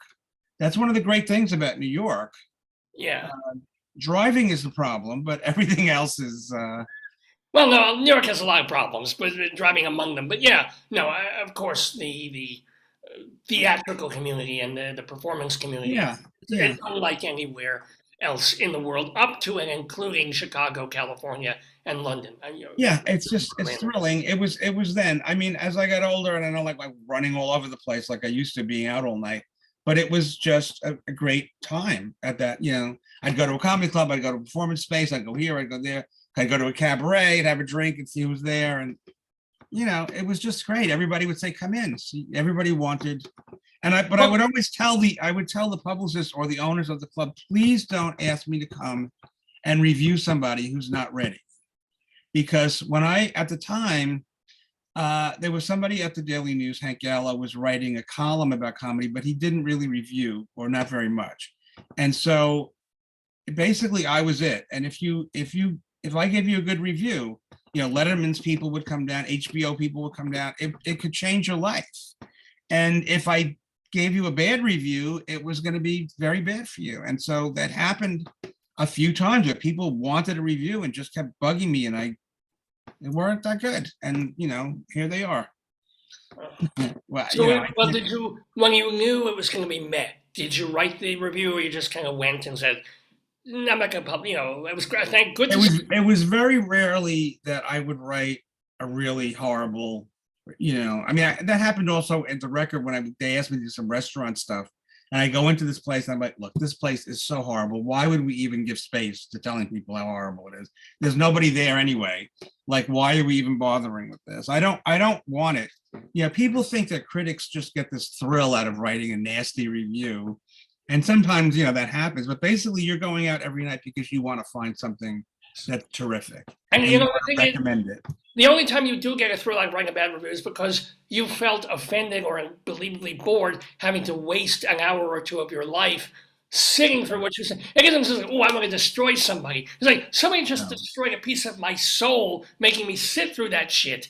Let me tell everyone. No, I didn't. The only time I've had problems, if the comedian started bringing me into his act, I thought that was very unprofessional, and I did not like it while I'm working. You're working, I'm sitting there, and sometimes they didn't know what I was doing. They're like, "What are you doing?" Because they would see me looking down, and I know when I perform, if somebody's looking at their phone or whatever, they could be 800 people back, and I will see it. Even with the lights in my eyes, it's like, what is he doing? What is she doing? And it happened to me. First instinct as a performer is to call them out. It happened to me a couple of weeks ago where this woman who later came up to me, "I'm your biggest fan, blah, blah, blah, blah, blah." And I'm like, I said, you're just sitting there with your phone. I have one here. Hello. And she's just like doing this. She wasn't texting or anything. She just was looking at it. And it was just driving me crazy. And she was right in my frame, and every time during the show, did you call her out, make fun? Or yes, I did. I did say something. I was like, "I went to Catholic school and I will smack you." The comedian should have said that to you when you were there. Right. Well, anyway. But let me ask you, let me talk about like the highest level, because you've also, as part of your job as a journalist and writer for the Bergen Record, you got to interview a passel of like being A-list Hollywood and TV stars. Yeah. So who is like your absolute like favorite interview? It doesn't mean that the most famous, but like your favorite interview to do. Two Italians, Al Pacino, who very rarely did interviews, but was someone that I really just, what do I want to say, my idol. I don't want to sound like a teenager, but somebody that I really, whose work I truly was in awe of, and Liza Minnelli, and but a lot of people. I mean, there's so many people. Al Pacino, I interviewed for Sea of Love, which was a comeback for him. He had like 3, stinkers in a row. And I saw the Sea of Love and I was like, this movie is terrific. I don't know if you remember it, with John Goodman and Alan Barkin. I interviewed all 3 of them actually for that movie.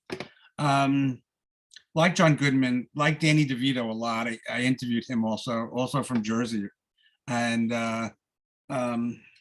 God, there's a whole list. My favorite story, though, is when I fell on Sean Connery. Yes, you've got it. You like stories like that?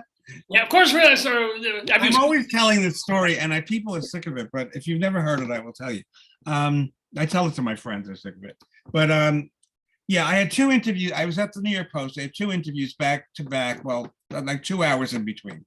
One was Mary Gross from Saturday Night Live, who was in a movie called Camp Beverly Hills with I don't know, there's a whole bunch of comedians in it, but and then Donna Summer, the singer, was about 2 hours later. So I had in between, and I'm walking down Madison Avenue where the hotels were, and I saw this Western wear shop that was having a sale on boots, and I like cowboy boots. So I went in, and there's these beautiful elk boots, which I'd never seen before. They were soft as butter. And I'm like, all right, but it's a little Western boutique, and there's one little love seat that a woman and her daughter are sitting at with 100 boxes in front of them. And I'm like, I'm never going to sit down here. So I have to try on these boots. So while I'm doing this with my winter coat, and I'm trying to get these boots on, and this man walks in, very tall man with a cowboy hat, beard, and a fur coat. Which, you have to be a certain type. August. You have to be, and you have to be a certain kind of guy to pull that off. Like nothing bothers you, And it was Sean Connery. And I'm trying on the boot and he's walking behind me and I just fell and he caught me and I heard his voice because I wasn't sure who it was when he walked in. But as soon as I heard his voice, I'm like, this can't be. And I'm like looking up as he's holding me and he's like, are you all right? And I'm like, I am so embarrassed. I probably put an expletive in there also. I am so blanking embarrassed. And so he just laughed. He's like, you're fine. Okay, yeah. So anyway, I bought the boots. I go to the you just bought the boots. I go to the Donna Summer interview and I'm carrying this big box. And she's like, what's that? I said, oh, I just bought these boots. They're elk. And they're so, and I was like, feel them. And she was like, I'm not feeling your boots. I said, I said, I was wearing these boots when I fell on Sean Connery. And she's like, oh, so she Actually, you should have gotten him to sign the boots. Be better than to sign them and sell them on eBay. You know, it's like, you know, I was used to meeting people because of my job. I mean, in 1980, I started interviewing people. You know, I started with kind of low-level celebrities and worked my way up. But, you know, every so often you would come across somebody and you would actually just couldn't believe that you were in the, you know, because you weren't prepared for it. It just was a chance meeting. Let me ask you, who, especially if they're dead, feel free. Especially if what? Especially if they're dead. Who was an asshole? Who were terrible interviews? Who were nasty? Who were one monosyllable jerks? Well, I avoided that. I'm actually pretty good. I was pretty good with people, and part of it was because I wasn't like, oh, I loved you this, I loved you that. I would just start talking about, did you see that thing on the news today? Or I like you. That's what Pacino was very nervous. And I don't, you know, think he's nervous of me. I work at the New York Post. Who cares? You know, I'm just some kid from Long Island. But he was very nervous. And so the first thing I said, I said, I love that shirt you're wearing. He's like, really? Do you like it? Because it was like one of these, it had like, it's a certain type of sleeve, raglan sleeve or something. I don't know what it is. And it looked like it was made for him. And he just started talking about that, and it just kind of calmed him down so much.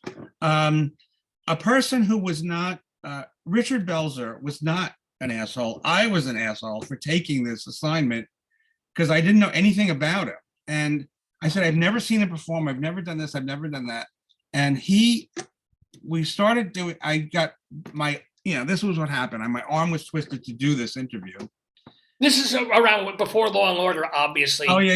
This is MTV like in the 80s, like 87 maybe or something. Before Hulk Hogan broke his neck, you know. Yeah, no, long before any of that stuff. And I'm like, yeah, and he walked out.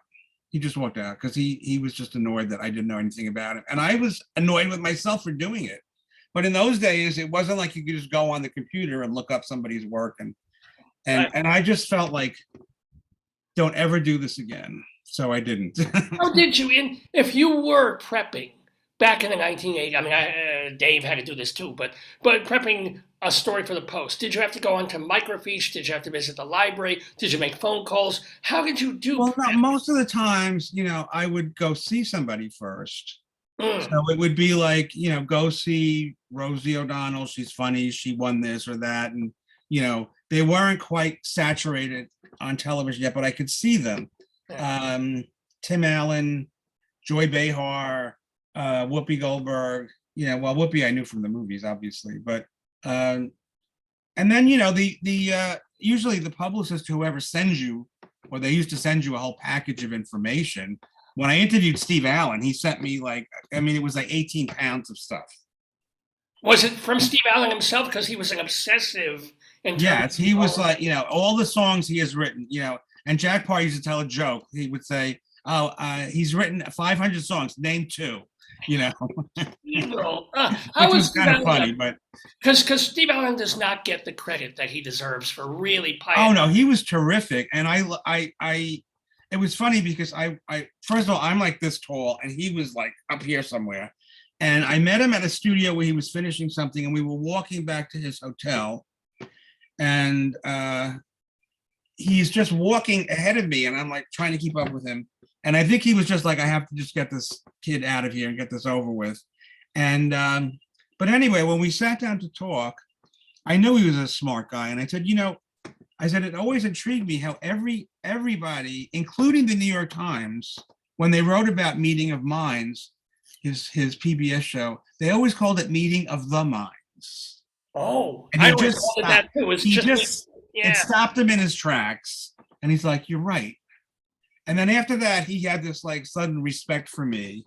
And I think, you try to have anything in your back pocket when you're doing that, to just kind of That get them on moment your when they- side, win them over in some way. Yeah. Because I was a kid. I mean, I was just like still in my 20s when I started doing this. When I So- started doing interviews. Who else? There was one. Well, you can tell the pee story if you want.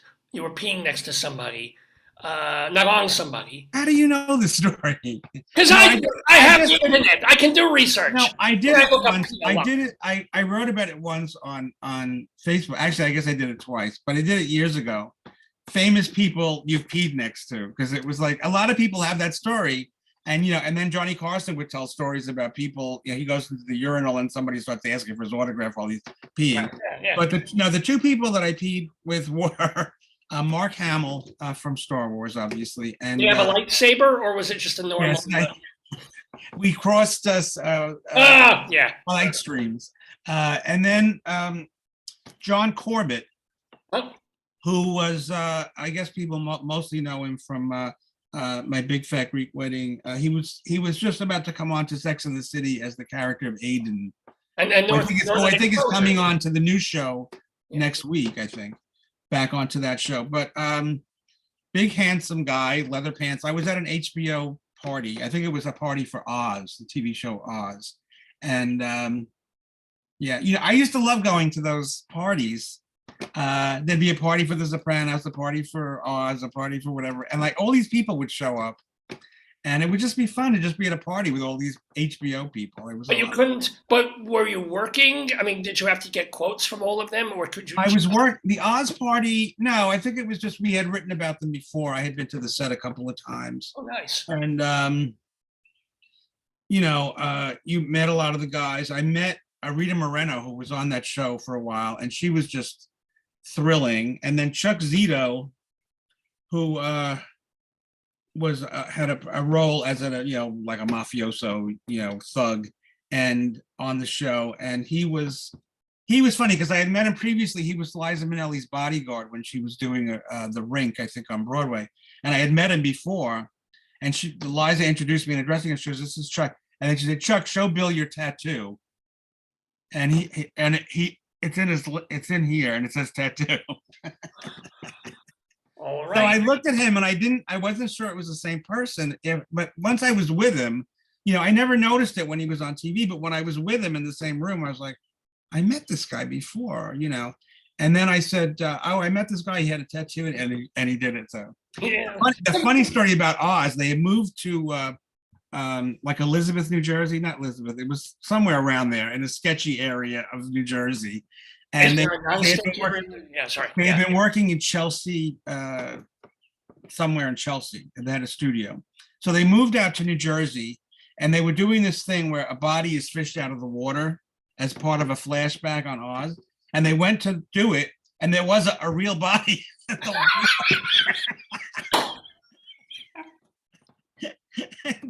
And that's what happened to the previous. They were like, oh my God. So they had to like call the police and everything. And Oh, that's fantastic. they were like, is somebody do this? Like, no, this is a real body in the water. They were all set to set it up with a prop thing.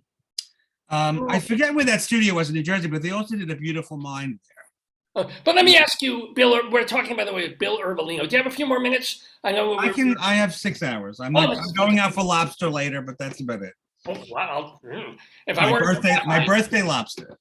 Hey, Mazel Tov, by the way, on his 68th birthday, Bill Ervolino today in the neighborhood with us. But you mentioned Mafia, and the name of your book that you wrote back in 1997, 98 was Some Kind of Wise Guy.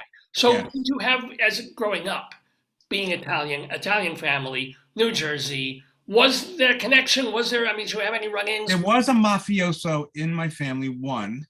A couple of generations back. I'm not from New Jersey. I'm from Queens. My parents are both from Brooklyn, so that's where that comes from. Still, okay. But there was one. But the thing is, I honestly didn't even make that connection when I picked that title. the title came from being like class clown. And I used to get, well, in high school, I got hit because I went to Catholic school, but in junior high, they would send me down to the dean's office. And so there was a woman who was a substitute, and I said something like, you should go to Hollywood, the walk would do you good, some corny joke I got out of a comic book or something. And I would go down, every time I went down to the dean, he'd be like, what are you, some kind of wise guy? And, and that's where that came from. And it was being the guy that's always shouting out funny things in class, and then either they laugh or they get mad.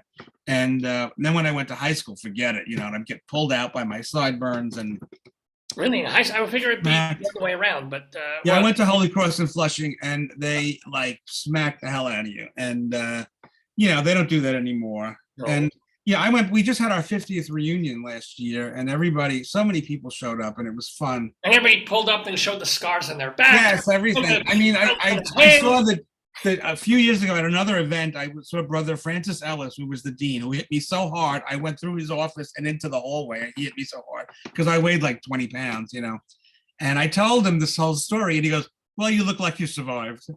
And, it was like, we're building men here, So it was a jock school. It was, So there was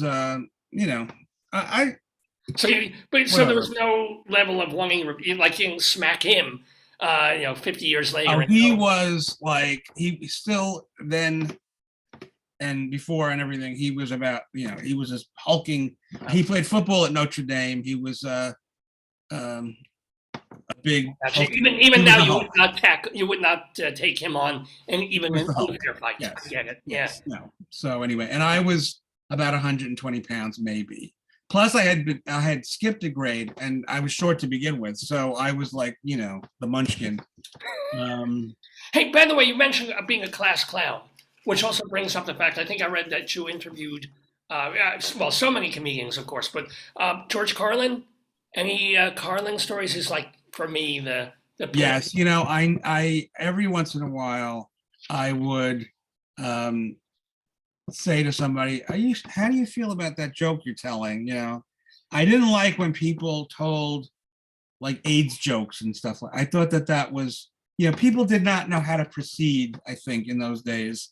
And it was and for a lot of people who were covering entertainment, and a lot of people in the entertainment business knew people who were sick. And I certainly did. I had worked with people, I knew people that I had, publicists and so on.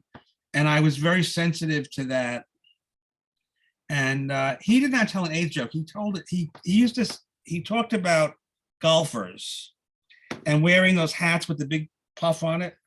Groucho Marx used to wear one of those when he was like 97 years old. And he referred to it as one of those faggy hats. And I said,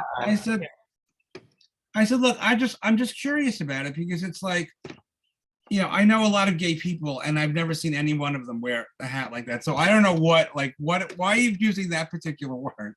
And I was with somebody who was, I guess his manager or publicist or whatever, who was looking at me like, this is George Carlin. You don't do that. Well, you can do it, but he said, you have a point. And so I said, I'm not here speaking for any community or anything. I'm just curious about it.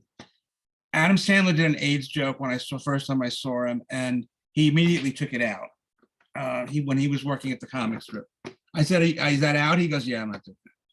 And because a lot of times I think the joke comes from not so much what they're thinking or feeling, but what they think the people who are coming to see them are going to laugh at. And so that's like, you have to get past that.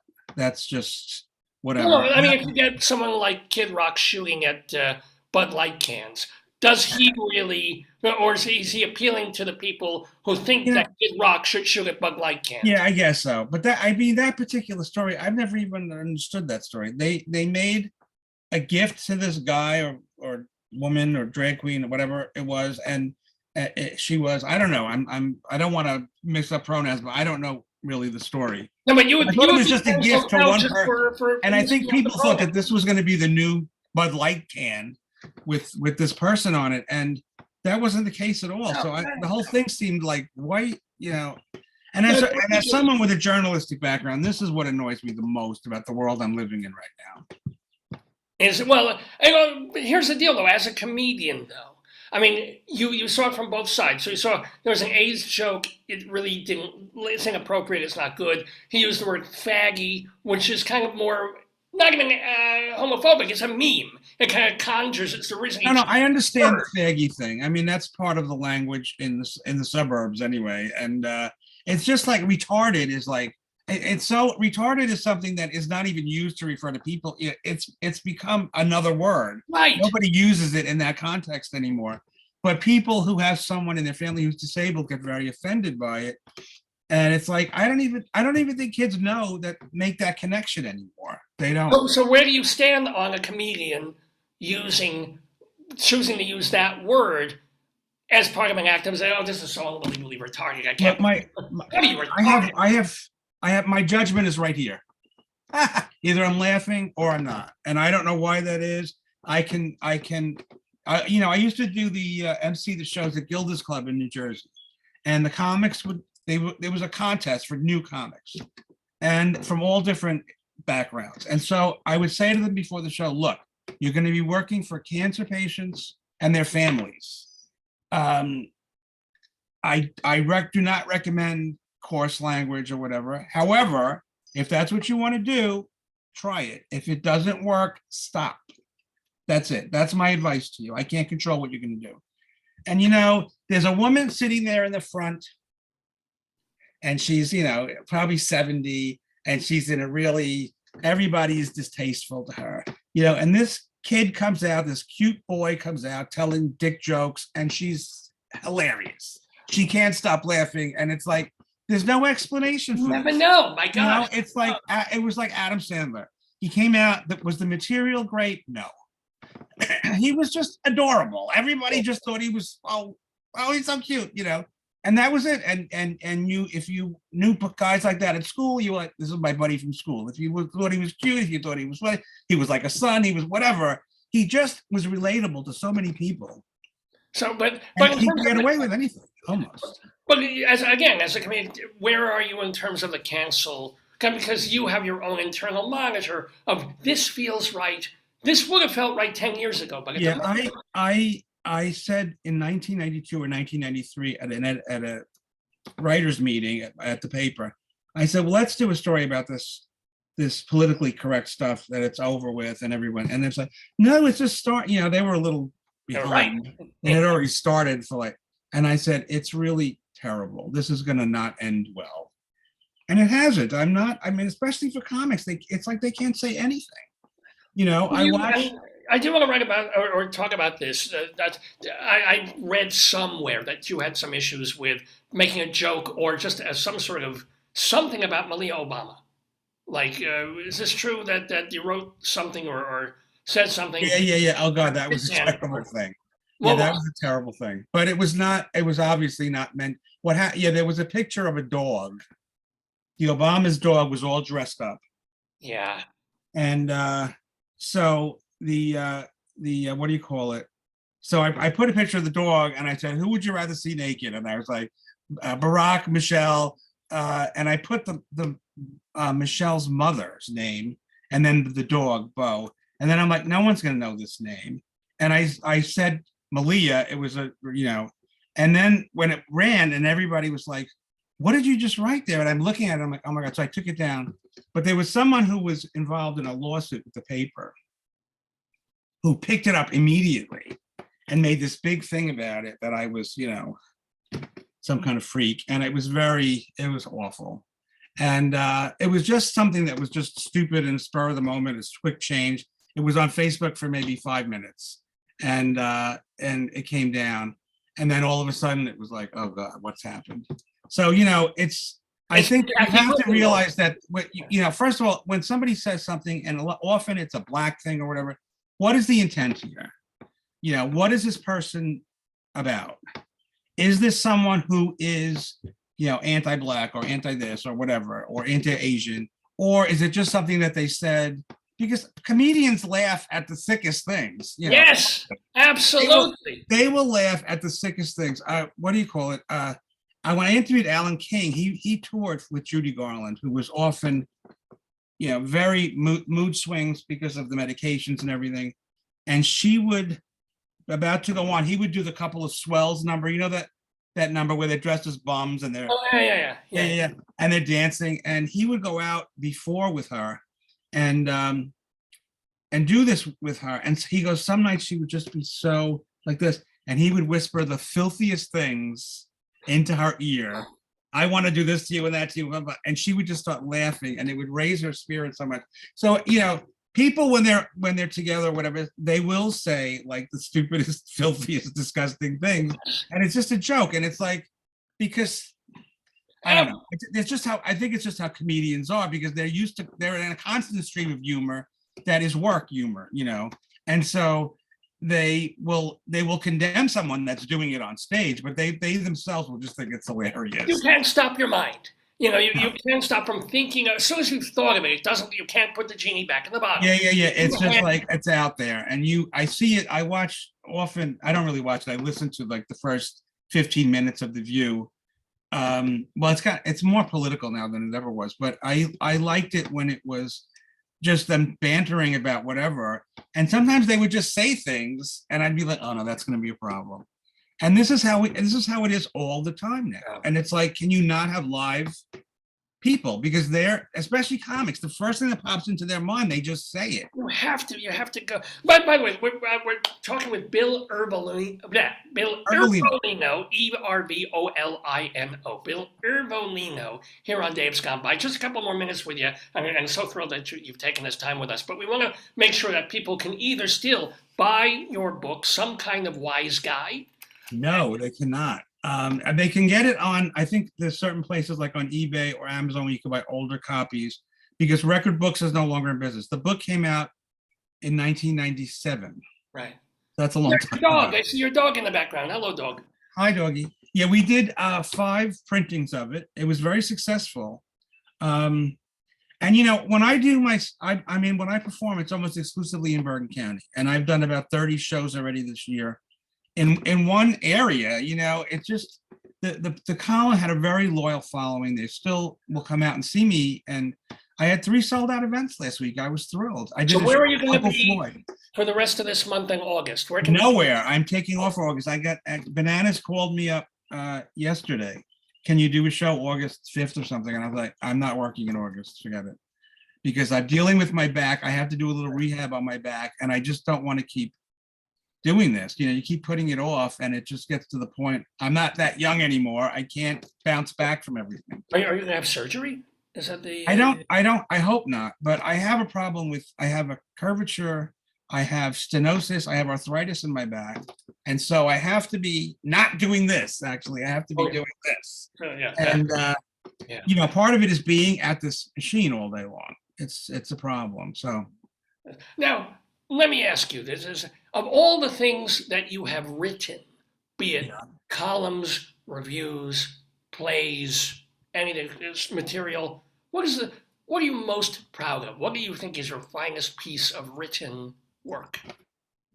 I don't know. But the piece that people almost always remember, actually I wrote in the early 80s in Nightlife magazine, and then I wrote it again I wrote a revised version of it in the Record.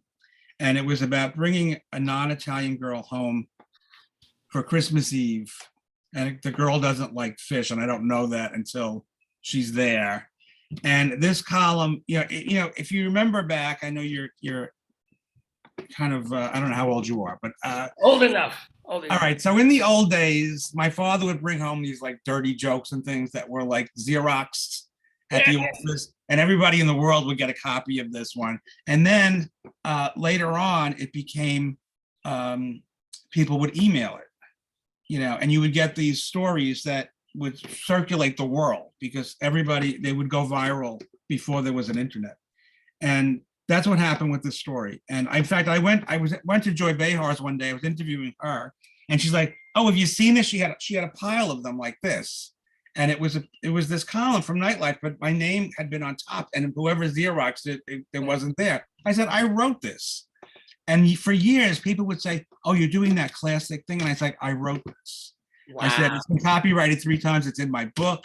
It's like, and people were running it all over the place. When when the internet first started rolling, I did a search for the thing, and I found it on 312 websites.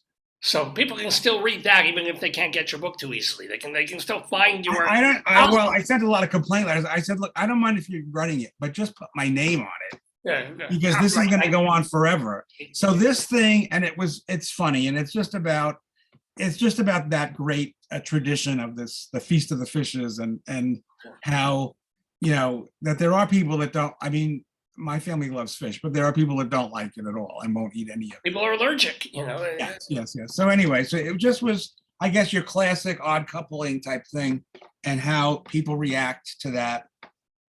And by the way, let me ask you, Bill. Speaking of bringing girls home, were you ever married? Do you have a girlfriend, a wife, a husband? Where are you at? What's your thing? I am not married. I have not been married. I've come close a few times. And that's it. So if you want to go out, call me. I unfortunately am taken I would like to. Miriam Libby. We have 27 and a half children. Are these for real, by the way? These, actually, to be honest, I grafted them from my pubes. They were just. They look a little pubic. They puby. I think look at it. Yeah. Some Rabbi Longstocking. Well, I'm more like pee-pee Longstocking if you saw my underpants. But I don't know where I'm going with that. I have no idea. We've been talking with Bill Ervolino, who is going to be probably in September, October, appearing. Oh yeah, I do. I do a lot of library shows, which is a new thing. I started actually back in the 90s. They asked me, would you do some library shows? And in short order, I became the most requested speaker in the library system in Bergen County. And so now it started again. I just was asked to do it, and somebody said, oh, we had a good show here. And it's great. They have a nice budget for talent, and people will come out. I had 234 people. I remember the number. At a library last weekend, and it was our Thursday. Are you doing the stand-up, or is it a different kind of piece that you're doing? Well, you know what? I come up at the podium, I start to talk, and then it's not like the more hardcore stand-up of patrolling the stage, but it's still pretty much the same sort of thing. And I work more with the audience because they're there to see me, and they want to hear about certain things anyway. So I ask them what they want to hear about, and it's more casual. It's a lot of fun. And everyone that I do, 4 more come in the next week. I get 4 more invitations because they're so successful. And I'm very happy about it. I'm just glad, because I retired for 2 years and I was like, oh, nobody's going to remember me. But that hasn't been the case. They really have. So no, this is absolutely the one thing I will recommend that if people want to find out about you, they should be able to go to your website, but it's friggin' useless. It's like you have BillErvolino.com, but there's nothing on it. Last I saw. No, I never. You know why I didn't start it? I was waiting because I was going to write. I was starting a novel, and I thought I will launch this. But then I stopped, and I had like 80 pages, and I said, let me write a play instead, and that's what happened.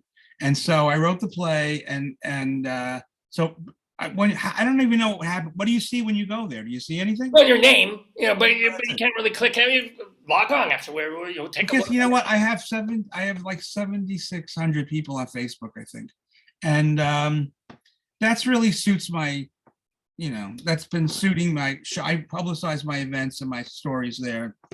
No, but if you ever wanted to, let's say, put up the material for people to read, even if you're not getting paid, like your old book or your old columns. I think I could probably do that at some point because the record owns it. Yeah.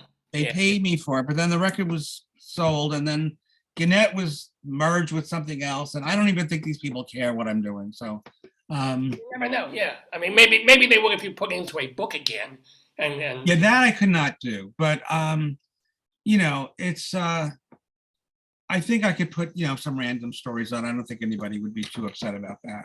And then you can point people from the Facebook page to go, hey, you want to read some of my stuff? Yes. I can. I mean, I have the startup with the Facebook page to do anything. I mean, if I wanted to start the website, but I'm putting everything really on Facebook right now. So, I think, I don't know. I really thought I was going to retire and not do anything.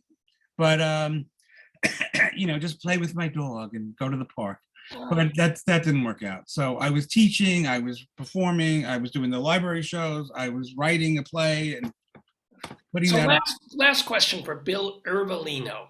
So even if you can't find anything on his website yet, go to his Facebook page. It's Bill Erv, right? Or Bill Ervolino. On Facebook, it's Bill Ervolino. It's a public, it's a regular page, but I've made it public so anybody can go on there. Let me ask the last question then. If you could, besides me, interview anybody alive or dead from history, who would it be? I don't know. Lincoln. Lincoln! Interesting. I'm a big fan of Lincoln and also Benjamin Franklin. I have books everywhere on Benjamin Franklin. I think he's a fascinating person. And it's going to sound psychotic, but I have this fantasy every time I get on a plane that Ben Franklin is somehow sitting next to me. And he's like, how is this going to work? And I'm like, I don't know. I don't know how the TV works. There's that joke in the Woody Allen movie when he asks him about, religion and everything. And the father goes, I don't know how the can opener works. I really don't know. I'm so fascinated by the world and think of and fantasize about trying to show this to Ben Franklin because he invented so many things and he was such a mind, including amazing. Show him an airplane. Show him you did the electricity thing, but look what Thomas Edison and his people did. I think more than Lincoln, I think Ben Franklin is probably the most interesting to me historical figure. Religious figures are interesting too, but Ben Franklin is it for me. And so that's who I would pick, living or dead. And there's people I wish I had met. I did get to meet Jane Fonda. I did get to meet people that I wasn't really interviewing, but I wanted to at least meet them. And there's a long list of that. But I wish I had met Katharine Hepburn. And Claude Rains is one of my favorite actors who's been in so many great movies, Casablanca, Lawrence of Arabia. And there's some of the, right? Oh, no, that was Herbert Lom. Sorry, I'm confusing them. Yes, sorry. Yeah. Yeah, just people that I wish. And it's like, I know they're out there and somehow maybe I can make this happen. So I should do that more. But absolutely. Ben Franklin has escaped me. Ben Franklin, why not? The light bulb went off in your head. I don't even know what the hell that means. Tell me when the next Jewish holiday is because I can't keep track of them. Next Jewish holiday is coming. It'll be Rosh Hashanah, essentially. When is that? 2 weeks. September? What is Rosh Hashanah will probably be late August or early September. It's the Jewish New Year. You must know that. I know that. I remember it in September usually. And then, of course, Yom Kippur you would know because half the people at Bergen Record took the day off because they had to. So there you go. Anyway, Bill Ervolino, what a delight, what a joy, and wishing you more plays, more success, lots and lots of stand-up and library gigs, not just in Jersey, but elsewhere, in the real world. Please come and do that, and we hope to see you back in the neighborhood too. Wow. Thank you for having me. You betcha. Shalom to you. Thank you. Bye. Bill Ervolino, ladies and gentlemen, in the neighborhood. The time just flew, ladies and gentlemen, with Bill Ervolino on Dave's Gone By. I am Rabbi Sal Solomon, here with you. Now, normally, I would bring Dave back in. I play this new music that Moshe Denberg created with Simus to get me out of here and bring Dave back in, but no, we have some extra special treat for you today because I, Rabbi Sal Solomon, will be partaking in a segment called StoryTime. StoryTime is where me, Rabbi Sal, read an actual book or booklet to you, whoever the hell you are out there. So I do this. Sometimes I'll make commentary. Sometimes I'll have some dysentery. It'll be fun. It's story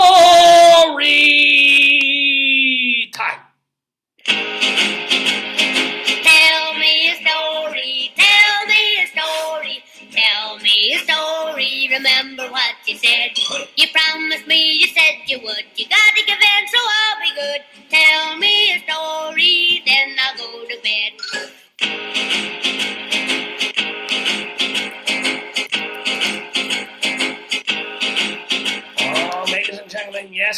read. It is story time with me, Rabbi Sullivan. Dave specifically chose me to do this story this week, this Shabbos, July 22nd, 2023, because he figured I would be have a little more fun with this, perhaps, than he would. So the book that we're going to read for you, at least part of it, if maybe we won't get through the whole thing today, but we'll read most of The Incredible Discovery of Lindsey Renee. This is a book by Joni Eareckson Tada!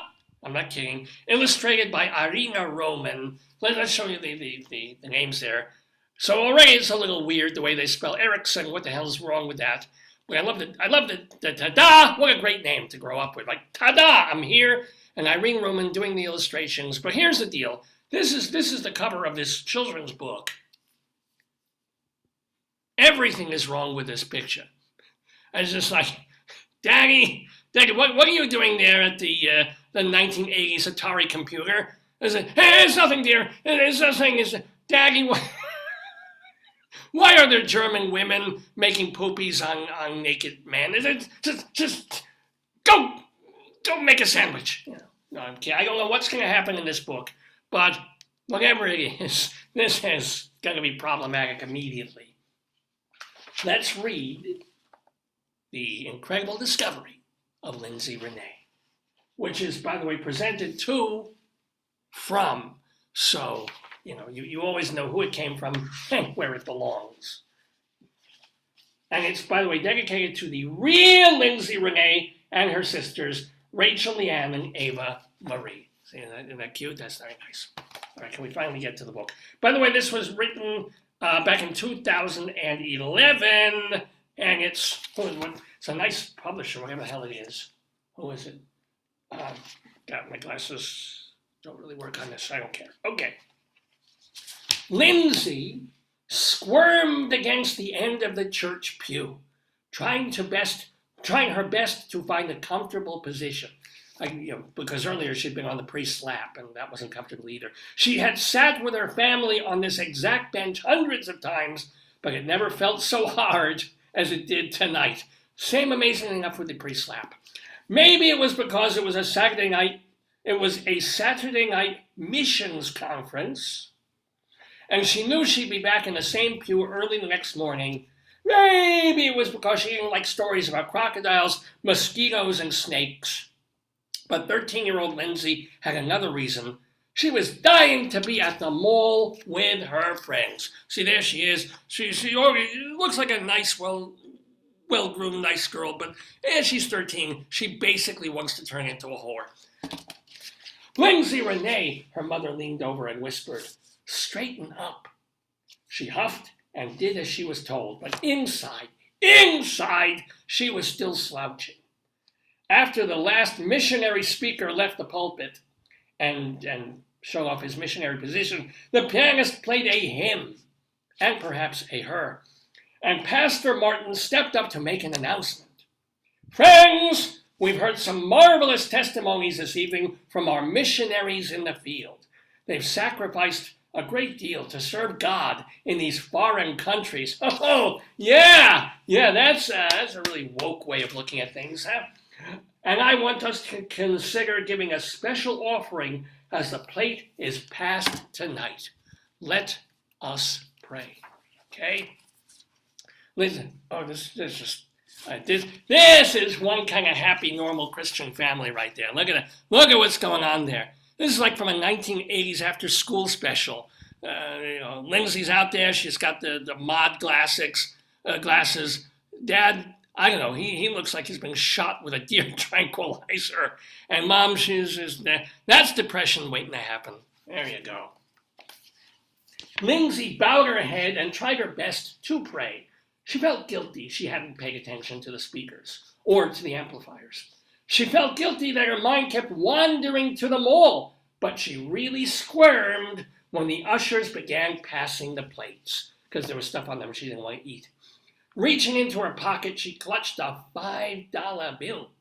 It was the part of her monthly allowance she promised her folks she'd give to the missions conference. Lindsey sighed. She would really rather put the $5 towards the cute sweater she had seen at that Gap. The ushers drew closer. Lindsey squirmed more. Suddenly she cupped her hand, hurriedly whispered to her mother, "I gotta go to the bathroom." Without really getting permission, because why should she? She jumped up and escaped out the side door right before the offering plate reached her row. See, even though this is obviously a Christian book and this girl is trying to be a half-decent Christian, she's learning Jewish instincts in terms, at least, of money. "Whoa! Just in the nick of time," she said quietly as she shut the door behind her and leaned against it. From there, she walked down the dark hallway to the restroom. She entered, unfolded the bill, and held it up to the mirror. Happy thoughts of a new sweater mixed with feelings of guilt. Lindsey stuffed the bill back into her pocket. She tried her bra, but it was still falling through, and she decided she'd better get back to the service. The offering plate had surely passed her row by now. As she was heading up the dark hallway, Lindsey noticed a strange and very bright light streaming from the half-opened door. She passed around it and spied an older man with a head of wild white hair and horn-rimmed glasses hunched over a computer. If you can see the picture before, there it is. Yeah, there it is. There's a box of tissues. We can't really see it in the picture there. He wore suspenders, a white shirt with sleeves rolled up, and a tweed vest. Classic pedophile, I'm just saying. His jacket hung on the back of the chair, and several high stacks of thick books were piled upon the table. He was typing fast and furiously. Let's see, MILF facial. Okay. Lindsey had never seen anybody the age of her grandparents look so at home with a computer. "Please, do come in, Lindsey Renee," he said without looking up from his lap. Lindsey wrinkled her forehead, wondering how he knew her name. "I'm Mr. Billingsley, and I've been expecting you," he turned and said with a smile. This is not going to go well. "Weird," Lindsey murmured, "but of course, when a strange man hunched over a computer, wearing a tweed vest, beckons you into a room, you're a 13-year-old girl, what bad could happen, right?" But something about his funny hair and kind smile put her at ease, as though she knew him from the Discovery Channel or had seen him in her science book. Lindsey walked slowly into the room and asked, "What are you working on?" Like they were old friends. And he said, "I'm working on this boner." No, I'm kidding. "Why is this your book of life?" he said, patting the nearest stack of books. Pat, pat. This isn't weird. This is way out, she thought, feeling as though she had stepped into one of those silly skies. What the? Okay, I'm going to read this again. This isn't weird. This is way out, she thought, feeling as though she had stepped into one of those silly skits. Aha! Gotta fix these damn glasses. All right, one of those silly skits they do at Vacation Bible School. Oh, yeah, remember the one about the priest and the Schwartz and the rabbi? Hilarious. Mr. Billingsley smiled and shook his finger. "I can tell you don't believe me, Lindsey Renee, and so here." He cracked open one of the books, thumbed through a few pages, straightened his glasses, and read. Date April 23rd, 1992. Scene, the lunch table in the elementary school cafeteria. It is Alexandra Kerr's first day at school since moving into the new neighborhood. Lindsey Renee Schroeder asks Alexandra to sit with her. Makes big impression on Alexandra, who happens to notice Lindsey's cross around her neck. Okay? Don't know where this goes. Oh boy. Here we go. This is the kind of picture that just gives Rabbi Saul Solomon nightmares all night long. It isn't just the cross. It's sort of the child sex doll fuck me lips there that kind of freak me out too. Lindsey's mouth dropped open. There it is. "How do you know about that?" she asked, disbelieving. "That was 6 years ago when I was in 3rd grade. So I think we can tell this book was written in like 1997 and not published until 15 years later. Yes, and after her parents moved again 2 years later, little Alex remembered your thoughtfulness. She also remembered the cross. Wait, I gotta put my payas in here. And so, when she was invited to Sunday school, that's better, she went. And what's more, Alex accepted the Lord Jesus Christ as her Savior. You played a part in that, Mr. Billingsley says warmly.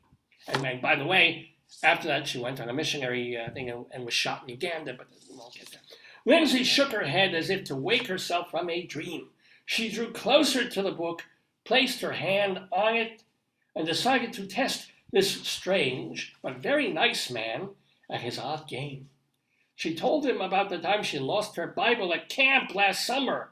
What happened to it? She challenged. Mr. Billingsley reached for a different book in the pile, explaining that her book of life was written in many volumes, because those people have all the answers. He flipped it open and pointed Lindsey to the section that explained the Bible's whereabouts. She read the paragraph, mumbling, "After camp ended, a kid from another church found it under Renee's bunk. He saw all the neat things she had underlined in her Bible, made him want to get closer to God." "Wow," she said, looking up. "I remember being so upset that I lost it and that God didn't answer my prayer to find it. This is neat." Yeah, she has minor dreams in life. "Now," Mr. Billingsley said, pulling up his chair, "let's get down to business. I'm going to unzip this and put your hand." No, kidding. "Would you be in agreement with God as to how he plans for this evening's events to turn out? You do have a say in it, Let's find out what her say actually is. "I do?" Lindsey asked, puzzled. "Oh, yes," he said, his hands waiting on the computer keys. "I won't have time to teach you a course in God's control and your free will, but you have been, as it says in the Bible, chosen to be one of God's people." "No, she's not. She's Christian. My people were chosen, so fuck you." "Okay." "And God makes everything agree with what he decides and wants. It's your choice, Renee, but God's plans." This is all too hard for a 13-year-old to understand, or a 59-year-old. But Lindsey wasn't about to argue with the Bible or Mr. Billingsley. "So what am I supposed to choose?" "What you intend to do about Pastor Martin's sermon tonight, of course." Lindsey had entirely forgotten about his challenge to give money to the missionaries. She fingered the crumpled bill in her pocket. And I think Bill rather enjoyed being fingered. She thought about the offering and then the sweater. Which would it be? Stalling for time, she asked, "First, can I know how it's all going to turn out?" "Ho, ho, my dear." Billingsley, he's 13 years old, he's already calling her a hoe. He chided her. "This isn't Psychic Hotline. Oh, yeah. Let's bring up something that was on TV 35 years ago. You are the only one who can choose, but I can show you this." He looked up something, turned to his computer, typed quickly, and then punched the enter key. Patum. Immediately on the screen appeared the image of a man on the edge of a jungle. It looked hot. He looked upset. I mean, like Jack Kerouac and Steve Allen here. I mean, we're good. His hands were black with grease. And you see the picture here. They're black for another reason, because these are the heathens that, of course, the Christians have to bring to Jesus. Even though he's more talented than any of the other people in this entire book, because he can fix an airplane. All right. He was holding a wrench, leaning over the open engine hood of a small airplane. Words kept flashing on the bottom of the screen. "Jim Singleton, missionary pilot, has prayed for help, awaiting God's answer." Lindsey leaned close to the screen. The jungle pilot was shaking his head as if he couldn't fix the engine. "What's this got to do with tonight?" Lindsey asked. Oh, and she's like, yeah, tell it to the finger. Don't tell it to the finger. Mr. Billingsley typed in some more commands, but the computer kept flashing security password required, because they know his usual searches. He leaned back and sighed, "I don't have clearance for the answer to your question, but you definitely have something to do with this pilot. Exactly what? I can't say." He shook his head, punched a few keys. Another file popped up on the screen. Mr. Billingsley adjusted his glasses and read the words on the screen. I can tell here that Jim Singleton desperately needs a high-performance spark plug, the kind that tropical heat and rain won't hurt.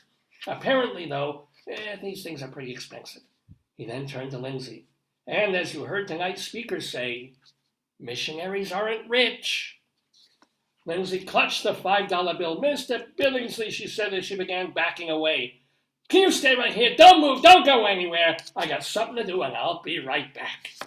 She bolted out the door and down the hallway, slipped through the side door and into the pew, scanning the sanctuary. Her shoulders slumped. She let out a groan. The offering was over and the plates and ushers were nowhere to be seen. Her mother noticed the groan. What's going on? She said. Are you ill? Mom, Lindsey asked urgently, how much does an airplane spark plug cost? Her mother gave her a strange look and said, okay, more wriggling, thinking for sure a fever had hit her daughter. The service ended and Lindsey and her family stood to leave, but as everyone gathered coats and Bibles, Lindsey made a fast escape to go see Mr. Billingsley. She had to explain that she really wanted to help the jungle pilot, but it was too late. She darted through the hall to the room and then screeched to a halt. Gone was the computer and the books, and sitting in Mr. Billingsley's chair was an elder, or an older American, who, along with several others, was counting the evening offering. Oh, great, Lindsey shouted. I'm not too late. Lindsey, what's up? Mr. Johnson asked. I want to buy a spark plug. Mr. Billingsley said it was needed right away, she insisted. She unfolded the bill and placed it squarely on the table. Well, she's not on the table yet, this man is taking $5 from a lot of people. I don't know what he's doing with them. Or what he's asking anyway. He gave her a puzzled look. And it's to go directly to help the pilot, okay? She pleaded, backing away towards the door. Can you do that, please? Okay. Mr. Johnson smiled as though to quiet her down. He reached for the money on the table and gently placed it on the offering plate. We promise we'll do it. Right, gentlemen? He glanced at the others. They nodded. Lindsey thanked them all and hurried out of the room. Who's Mr. Billingsley? Asked Mr. Johnson as he took his pen and marked the amount in his ledger.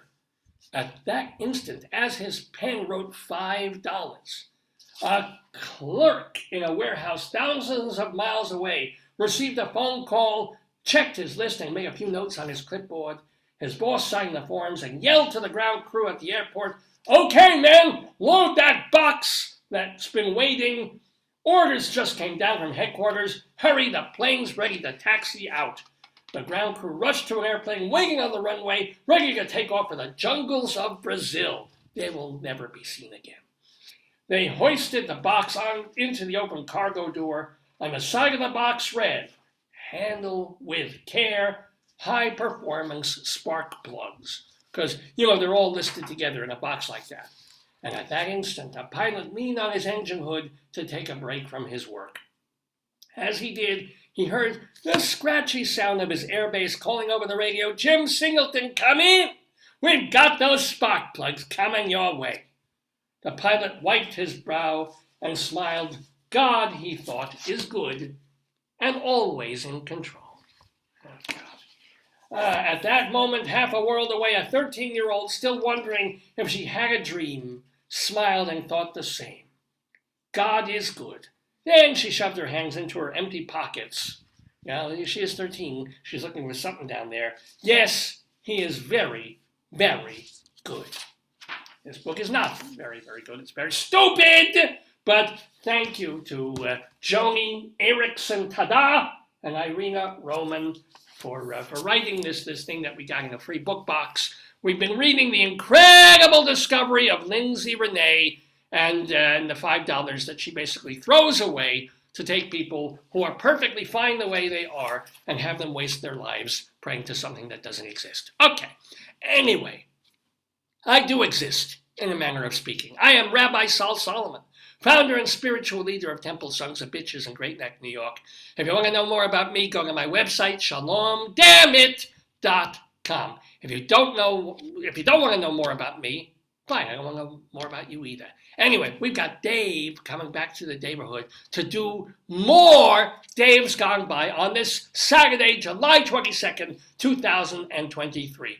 Let me play more of this wonderful Simis music that was composed by Moshe Denkberg just for me as my theme song. Sing along, won't you? Hey!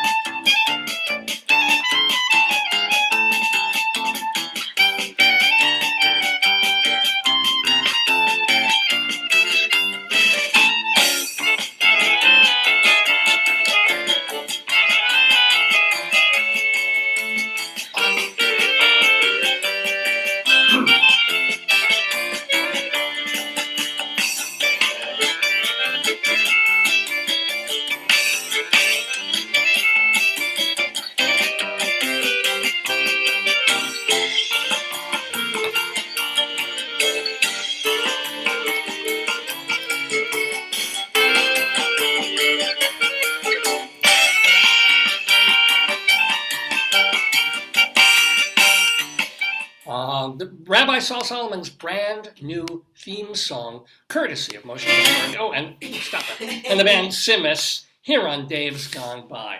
Well, such fun times we are having on the program. Our 904th episode, we're calling it COGITO ERVO Sum, in honor of our guest, Bill Ervolino, who was absolutely marvelous to have in the neighborhood today. We thank him so much for coming, and we hope we have him back. Well, maybe one day we'll have him on one of our quizzes too. I think that'll be a lot of fun.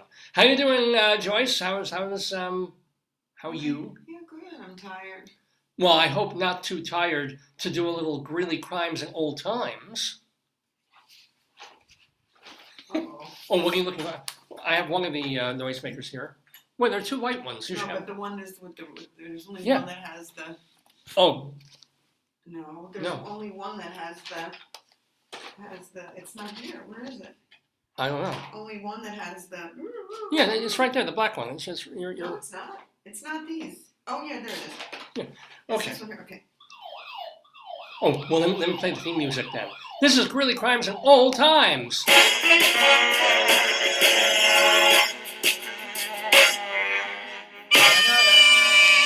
Yes, ladies and gentlemen, Joyce and I lived in northern Colorado, in Greeley, Colorado, for a bunch of years. And while we were there, our local newspaper was the Greeley Tribune. The Tribune is still, of course, there. And what they do is, at least for a long time, they had two different columns in the paper. One was called Cop Log, all about phone calls that would come into the local police department from people seeing weird things happening in their neighborhood that they wanted to report. The funniest ones, well, all of them were on public record, so stripped of identifiers. The funniest ones would go into the papers once a week in a cool column called Cop Log, which now Morgan Mackenzie stewards and shepherds along. There was also a column called 100 Years Ago, where our friend of the neighborhood, Mike Peters, would look through newspapers from 1923 and find things that would be amusing and fun to our modern Are you gonna eyes. show When Trees Kill, or no, that's not related, that's the paper. That's just the newspaper itself. But we Did they ever start the, 100 years ago is still not happening. As I mentioned last week, Mike Peters apparently still alive. I don't know if he's well.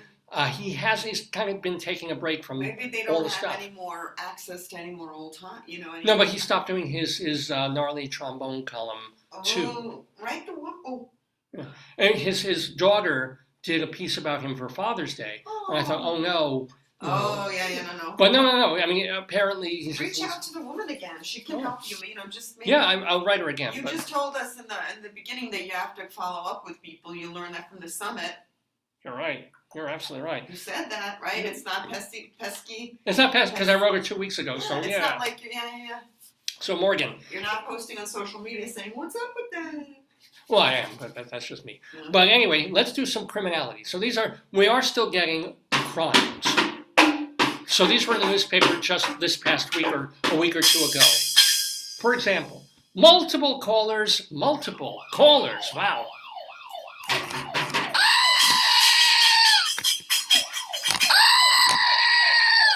near 22nd Avenue reported a shirtless man swinging around 2 machetes Oh, boy. and talking to himself in the street.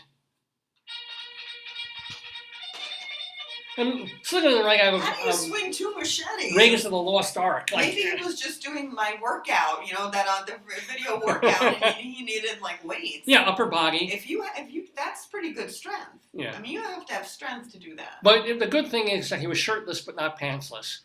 Because if you make a mistake when you're swinging 2 machetes, yeah, not. Oh, I want to let you know. A man on 30th Street Someone had to call in for that. said residents were making loud noises in the bathroom upstairs, and it caused. Oh God! I've done that. Listen, hey, people have issues. Okay, that's one thing. They were making loud noises, and it caused a leak in the bathroom. What could it? I mean, I guess there's pounding or whatever noises, and then at some point water must have been involved. Otherwise, you wouldn't know. It's like when we had a leak from our shower, Yeah, and you don't really know you have a leak until you shower. that's true. So I don't know what the heck they were doing. Anyway, a woman on 10th Street. Well, she reported concerns about the systems in her house being hacked. That could happen. Well, all right, fine, Like fine. a ring door, like doorbells have gotten hacked, like, Alexa and all those talky things. Yeah.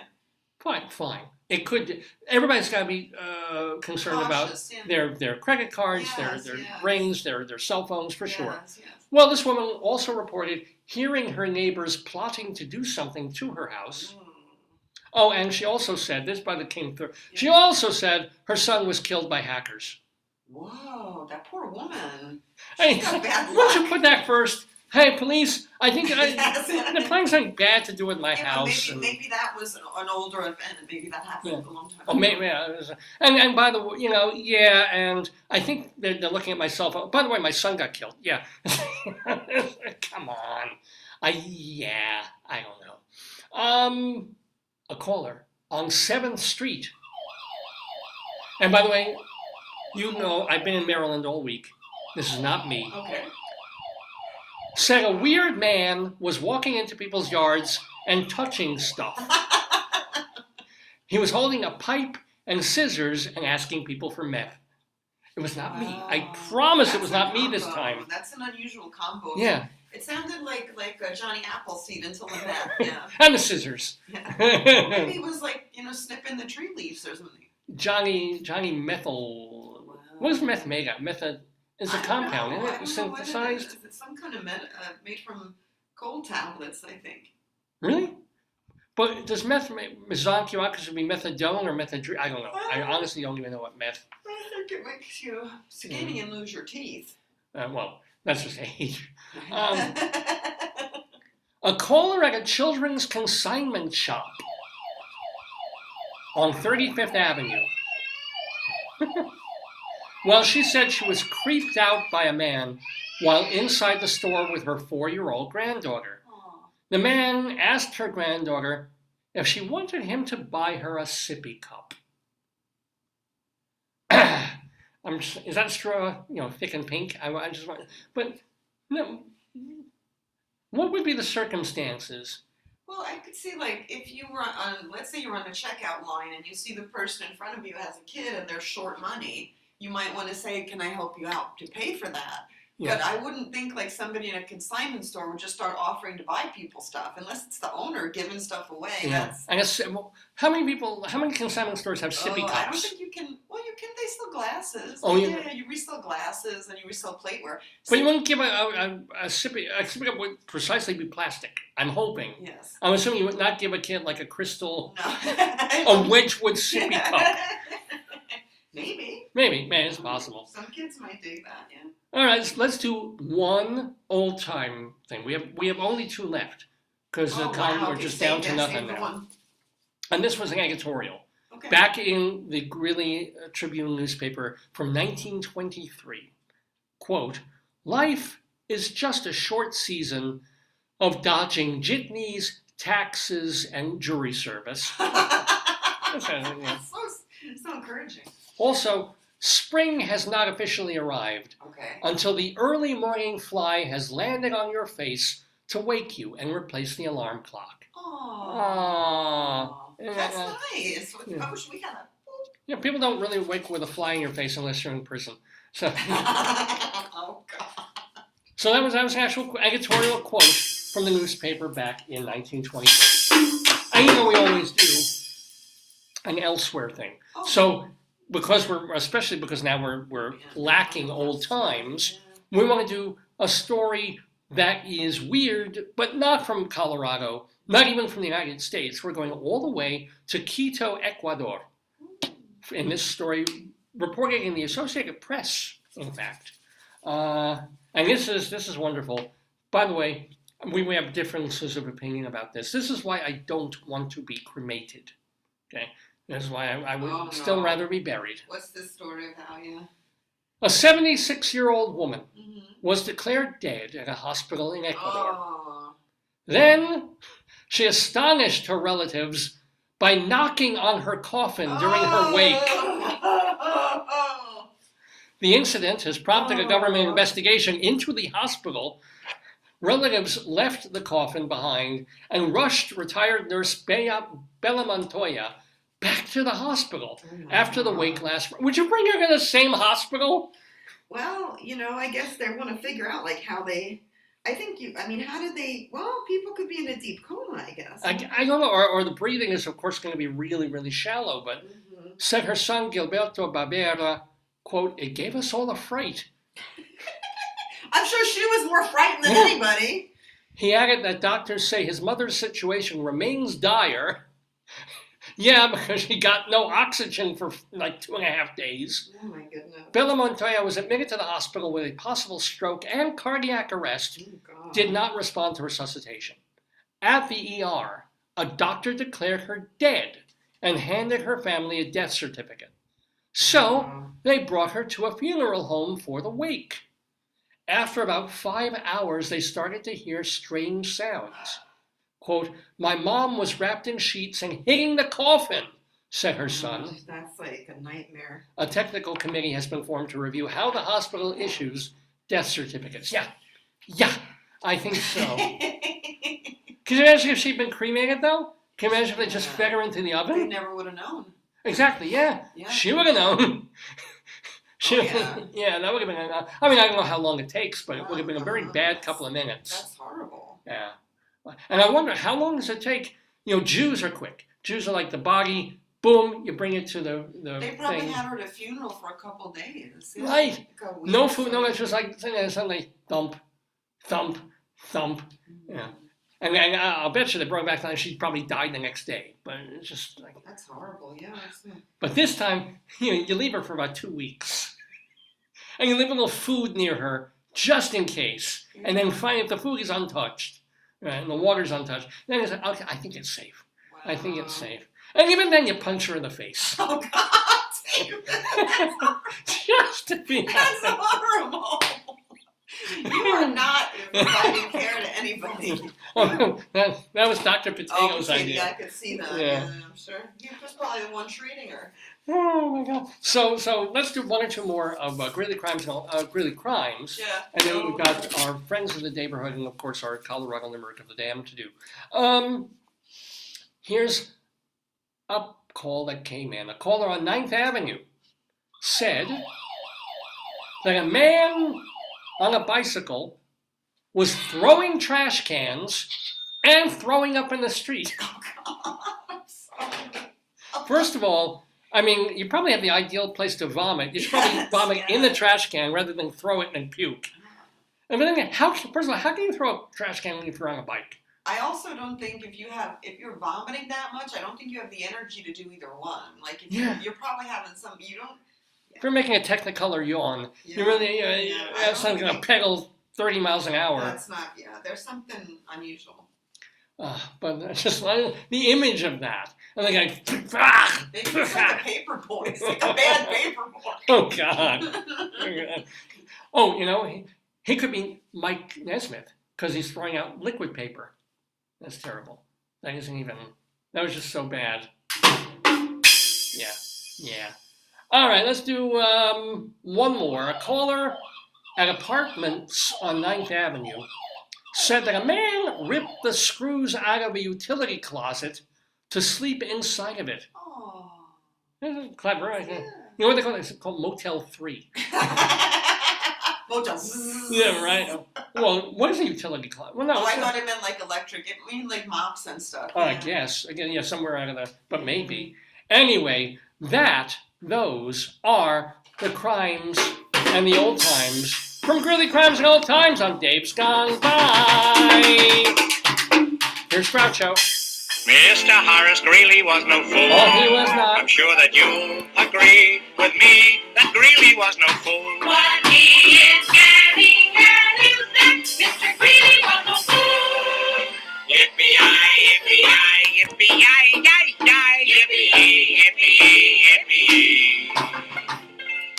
Yes, ladies and gentlemen, Greeley Crimes and Old Times here on Dave's Gone By. We're live on Saturday morning, July 22nd, 2023. I'm Dave Lefkowitz. That's my wonderful wife, Joyce. This is our 904th edition of the show. So if you're curious about any of the 903 that we have done before this, and why wouldn't you be, please go to my website, davesgoneby.com. DAVESGONEBY, davesgoneby.com. We have our earliest programs. You know, there's one or two missing over the years from technical difficulties, but almost every show we've ever done is available. First 15 years, it was a radio show, it was audio only. They're there. You can stream them, you can download them, it's free. Just go to davesgoneby.com.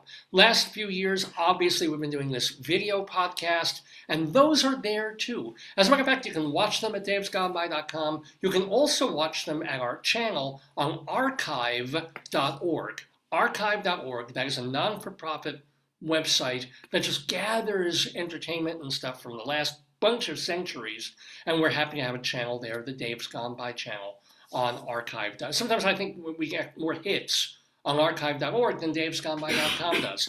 Plus we have our audio at castbox.fm. That is really mainly for podcasting, so it's just the audio of the programs, going back to our very first one. But if you want to be on the go, you don't need the imagery, you don't need the visual. You just want to hear it when you're on the treadmill or on the train or driving, for example, then castbox.fm might do you the best. Plus, we have a YouTube channel, Dave's Gone By. Plus, you can write to me, davesgoneby@aol.com. Plus, you can check my Twitter feed, Radio Dave 2. And you can go to david.lefkowitz. I think it's David Lefkowitz is our Instagram page as well. So all sorts of ways that you can connect with the program and enjoy the archives of the show. Because the archives are the place that you can hear and see all these hundreds and hundreds of interviews we've done with amazing people, our friends of the neighborhood. Now, we have a new friend. He's Bill Ervolino, and in a few weeks, you'll be able to see him in various libraries and comedy clubs all over New Jersey. He'll probably have another play in the hopper ready to get produced somewhere. So check him out, Bill Ervolino, ERVOLINO, and go looking for his columns and stuff, on the North Jersey website of the Bergen Record. Their archives too. And check out his writing and check out his stand-up stuff. Some of that's on YouTube as well. So welcome to the neighborhood, our new friend, Bill Ervolino. Also, Rabbi Saul Solomon, his website, shalomdammit.com, and his Twitter feed at Rabbi Saul Solomon. Now, those are the folks who have been on this episode today of Dave's Gone By. What about people who've been on the show in months and years past? We're very proud of having them on, but what are they up to now? That's why we do the weekly segment, Friends of the, there's the music, Neighborhood.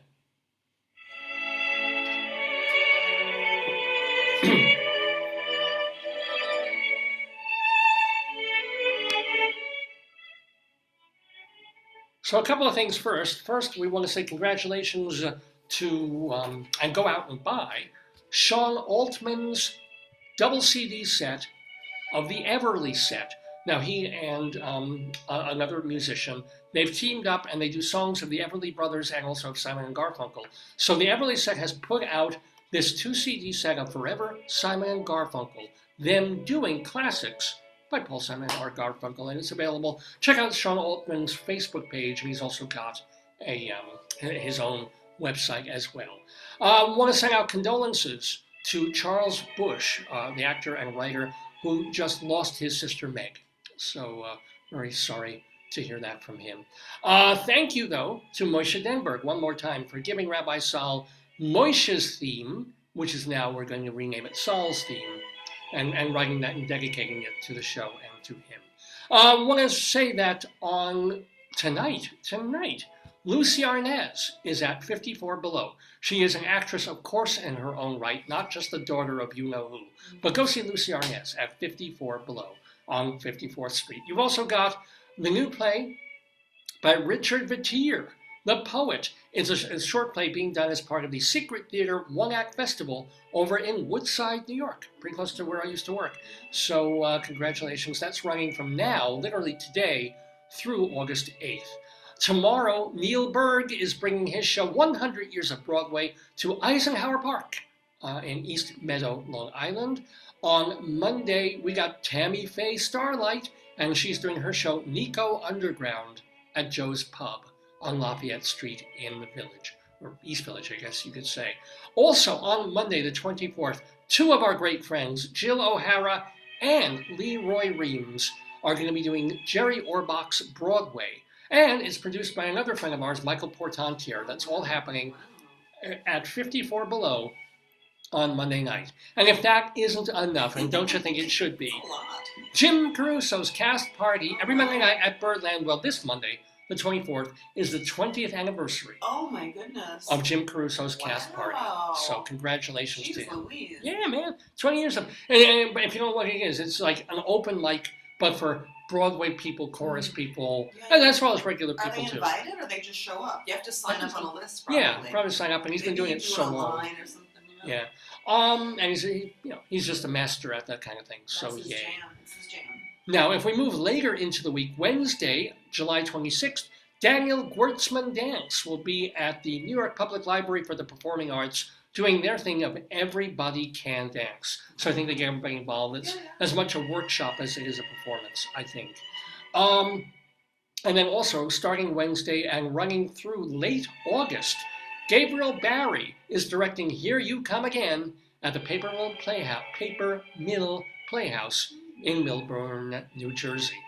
And then on Thursday, Quinn Lemley is doing her show Rita Hayworth, The Heat Is On. That is at Don't Tell Mama.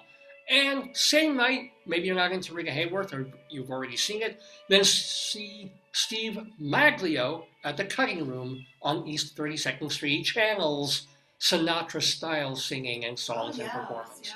Yeah. He was just on the show like a couple weeks ago. I remember Manny was talking about that. Yeah. Gary Morgenstein's play A Black and White Cookie is being done at the 905 Theater in Los Angeles. No, black and white cookie. Black and White Cookie I don't even like them, but I know I want one. Yeah, I know, right? I want a chocolate chip. I liked them when I was a kid. I never did. Oh, no, I don't like icing. Ugh. Oh, yeah, it's. Chocolate chip cookie. But it's the balance of the icing with sort of the shorty Sugary breads. cookie. But it's soft shortbread. It's not crumbly. I love it. I want one too. Oh. But the play, A Black and White Do Cookie they is. give you cookies at the play? They should sell them. At They the really play. should, I'm yes. sure they do. They're probably savvy. Coffee and a cookie would be good. Makes total sense. Anyway, that's at a small theater in Los Angeles, the 905 Theater, playing now through late August. Dakin Matthews is on Broadway in Camelot. You have only 2 more days to see it. The matinee today and the evening, and then tomorrow matinee, and then the show closes. So if you want to see this new iteration, rewritten by Aaron Sorkin of Camelot, Dakin Matthews is in there on Broadway at the Beaumont Theater up at Lincoln Center. I want to let you know that Tova Feldshuh is in Funny Girl at the August Wilson Theater. It's closing in now. That's running, it sounded so far away. It's running through September 3rd, but not that much time left to see her and Leah Michelle, but Tova Feldshuh has been on this program. Lilias White is in Hagestown at the Walter Kerr. You can hear Alan Menken's music in both Aladdin on Broadway and Little Shop of Horrors off Broadway at the West Side Theater. And then here come our cabaret people. KT Sullivan is at the Algonquin on Tuesday evenings. Seth Bisson-Hirsch does his talent showcase at Don't Tell Mamas on Tuesdays also. Marcus Goldhaber is up in Harlem at room 623. That's on every Sunday night. And then, of course, Eric Comstock and Barbara Fasano. Birdland Saturday evenings. Vince Giordano and the Nighthawks are at Birdland on Monday nights. They go on before Jim Caruso's cast party. StageBuddy.com, a marvelous website of New York things to do in culture and entertainment and restaurants and things. Evan Seplow, of course, founded that site. Dr. Demento, still doing Dr. Demento shows at drdemento.com. Shout out, of course, to Leslie Hoban Blake, who with Charlie Gross does 2 on the aisle. Next week, you'll do the quiz. Probably I'll do a quiz next week. But, That was David Short. David Sheward, big shout out to him. I heard from him asking if we were doing a quiz today. I said no, but he has spent the last 2 weeks or so in Turkey, So we'll in talk about his Greece. travels. Oh my God! Yeah. I mean, the photos that he was posting on Facebook. It makes me remember why I hate Facebook sometimes. It's like, I have a pretty nice life here in Maryland. It's good. It's nice. We have our little life. And then he's like, well, here I am at this. And, this is this special plate of wonderful food at this restaurant. And here I am. He has all these shirtless pictures. He's not a bad looking guy. I've been swimming in various. Yeah. So, David Sheward. So yay, David Sheward. If you want to read him, and he actually has a new column up already of his Broadway update, which you can read in 3 different places: theaterlife.com, culturaldaily.com, and totaltheater.com. And you can also read his blog, The David Desk, and he's been writing about his trip on his blog. So big shout out to David Sheward, and of course to our wonderful friend, Vicky Quaddy, who does Late Night Catechism, Are You Smarter Than Your 8th Grade Nun, and Bible Bingo, all at the Greenhouse Theater in Chicago. And those, my friends, are the friends of the Daverhood.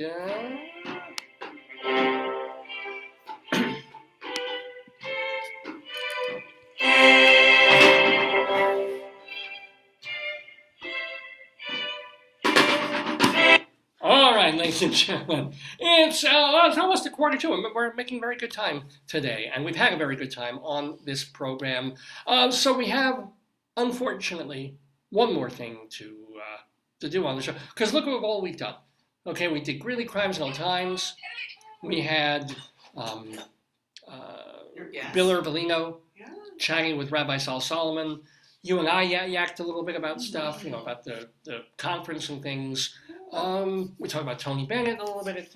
So a lot of fun stuff. And of course, Rabbi Saul read that marvelous Christian book about why, young people should give their money to missionaries, 10,000 miles away.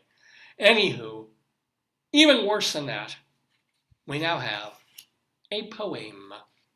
We call it a Colorado Limerick of the Damned, because Joyce and I lived in Colorado. I started writing all these poems about these different places in Colorado, trying to rhyme the easy ones as well as the difficult ones. This one wasn't too bad. It's a brand new one. For Vernon, Colorado, there is a place called Vernon, Colorado. Tell you a little bit about it, and then give you a risque, evil, fairly evil poem about Vernon, Colorado, which is our Colorado Limerick of the Damned. You're the poetry man. A limerick is a comic verse of 5 lines, in which lines 1, 2, and 5 will end with words that rhyme.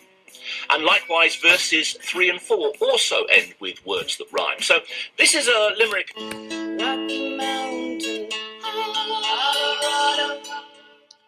So as Joyce mentioned before, there's not a lot about Vernon to know. It's like a post office for, since like the 1890s. It was founded, the place was actually named after a preacher named Vernon.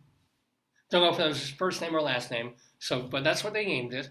And it is in far northeastern Colorado. Yuma County is over, it's closer to Greeley, let's say, than it is to Pueblo or places far western. And as Joyce said, the population is, at last count, 38 people living there, although they have stuff to do for people who are just kind of visiting and passing through. That's Vernon. That's really all you will find about. I tried to do Zillow to see if there anything was there. Nothing. It's Vernon. But now we're putting it on the map by doing this poem about Vernon, Colorado, our Colorado Limerick of the damned. Last Thursday, I felt a great yearning. So I took a hooker in Vernon. She seemed to be clean, if you know what I mean. But now my urethra is burning.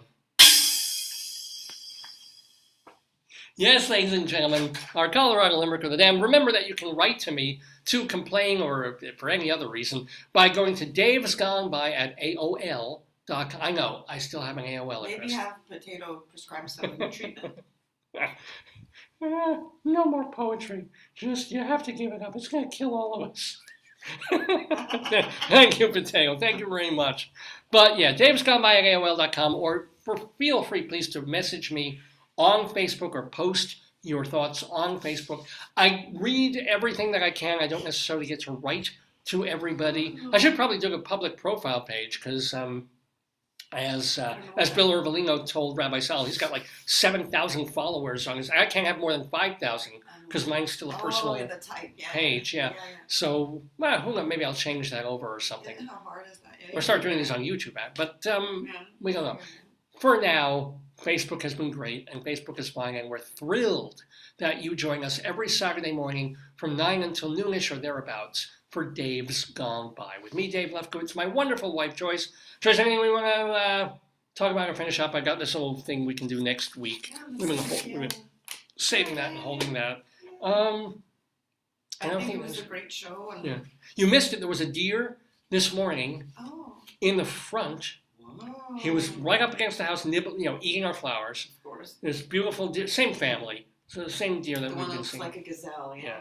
And then, so I'm looking at him out I see out the kitchen window. I'm like, So when I get the coffee going, I'm going around to the area by the living room.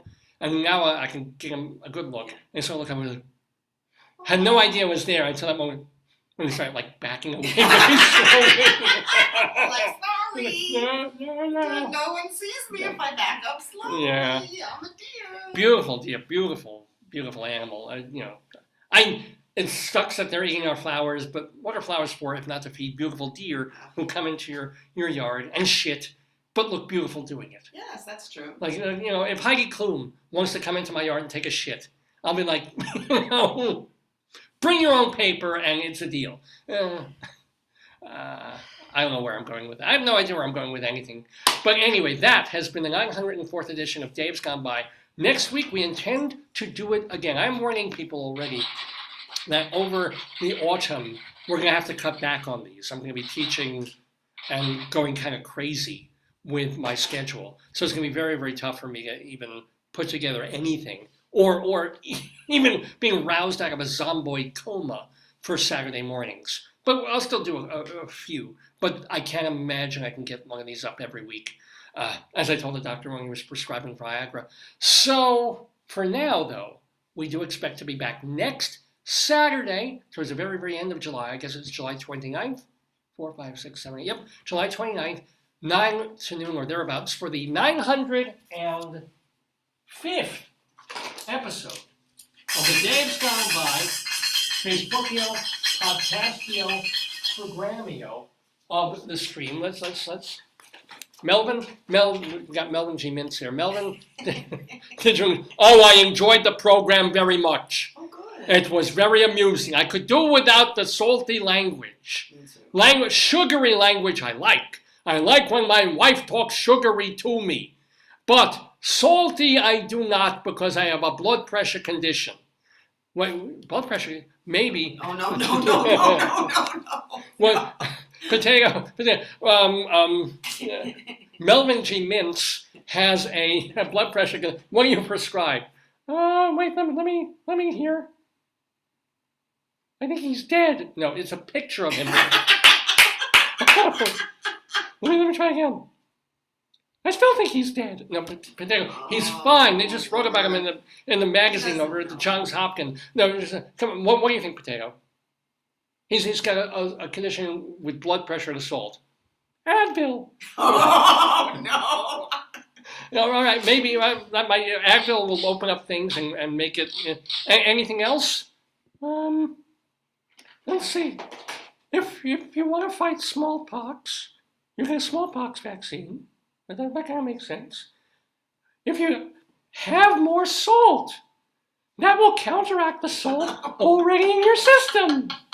This is why Dr. Potato was banned, disbarred, and delicensed from the AMA and the APA, the American Potato Association, but he still practices anyway until he gets it right. Thank you, Potato. You're welcome. Pooey hasn't really been on the show. Hi, Pooey. Hi. Hey, did you come out of Heidi Klum? Even smells nice. There you go. And then here's the best smelling man of them all, Melvin G. Mintz. Ladies and gentlemen, on that note, have a wonderful week. Stay as cool as you can. And and happy almost end of July to you. And we'll see you, Lord willing, and the creeks don't rise next Saturday for Dave's Gone By. Days gone by, days gone by, days gone by, days gone by, days gone by. Okay, I'm coding it at 11:52.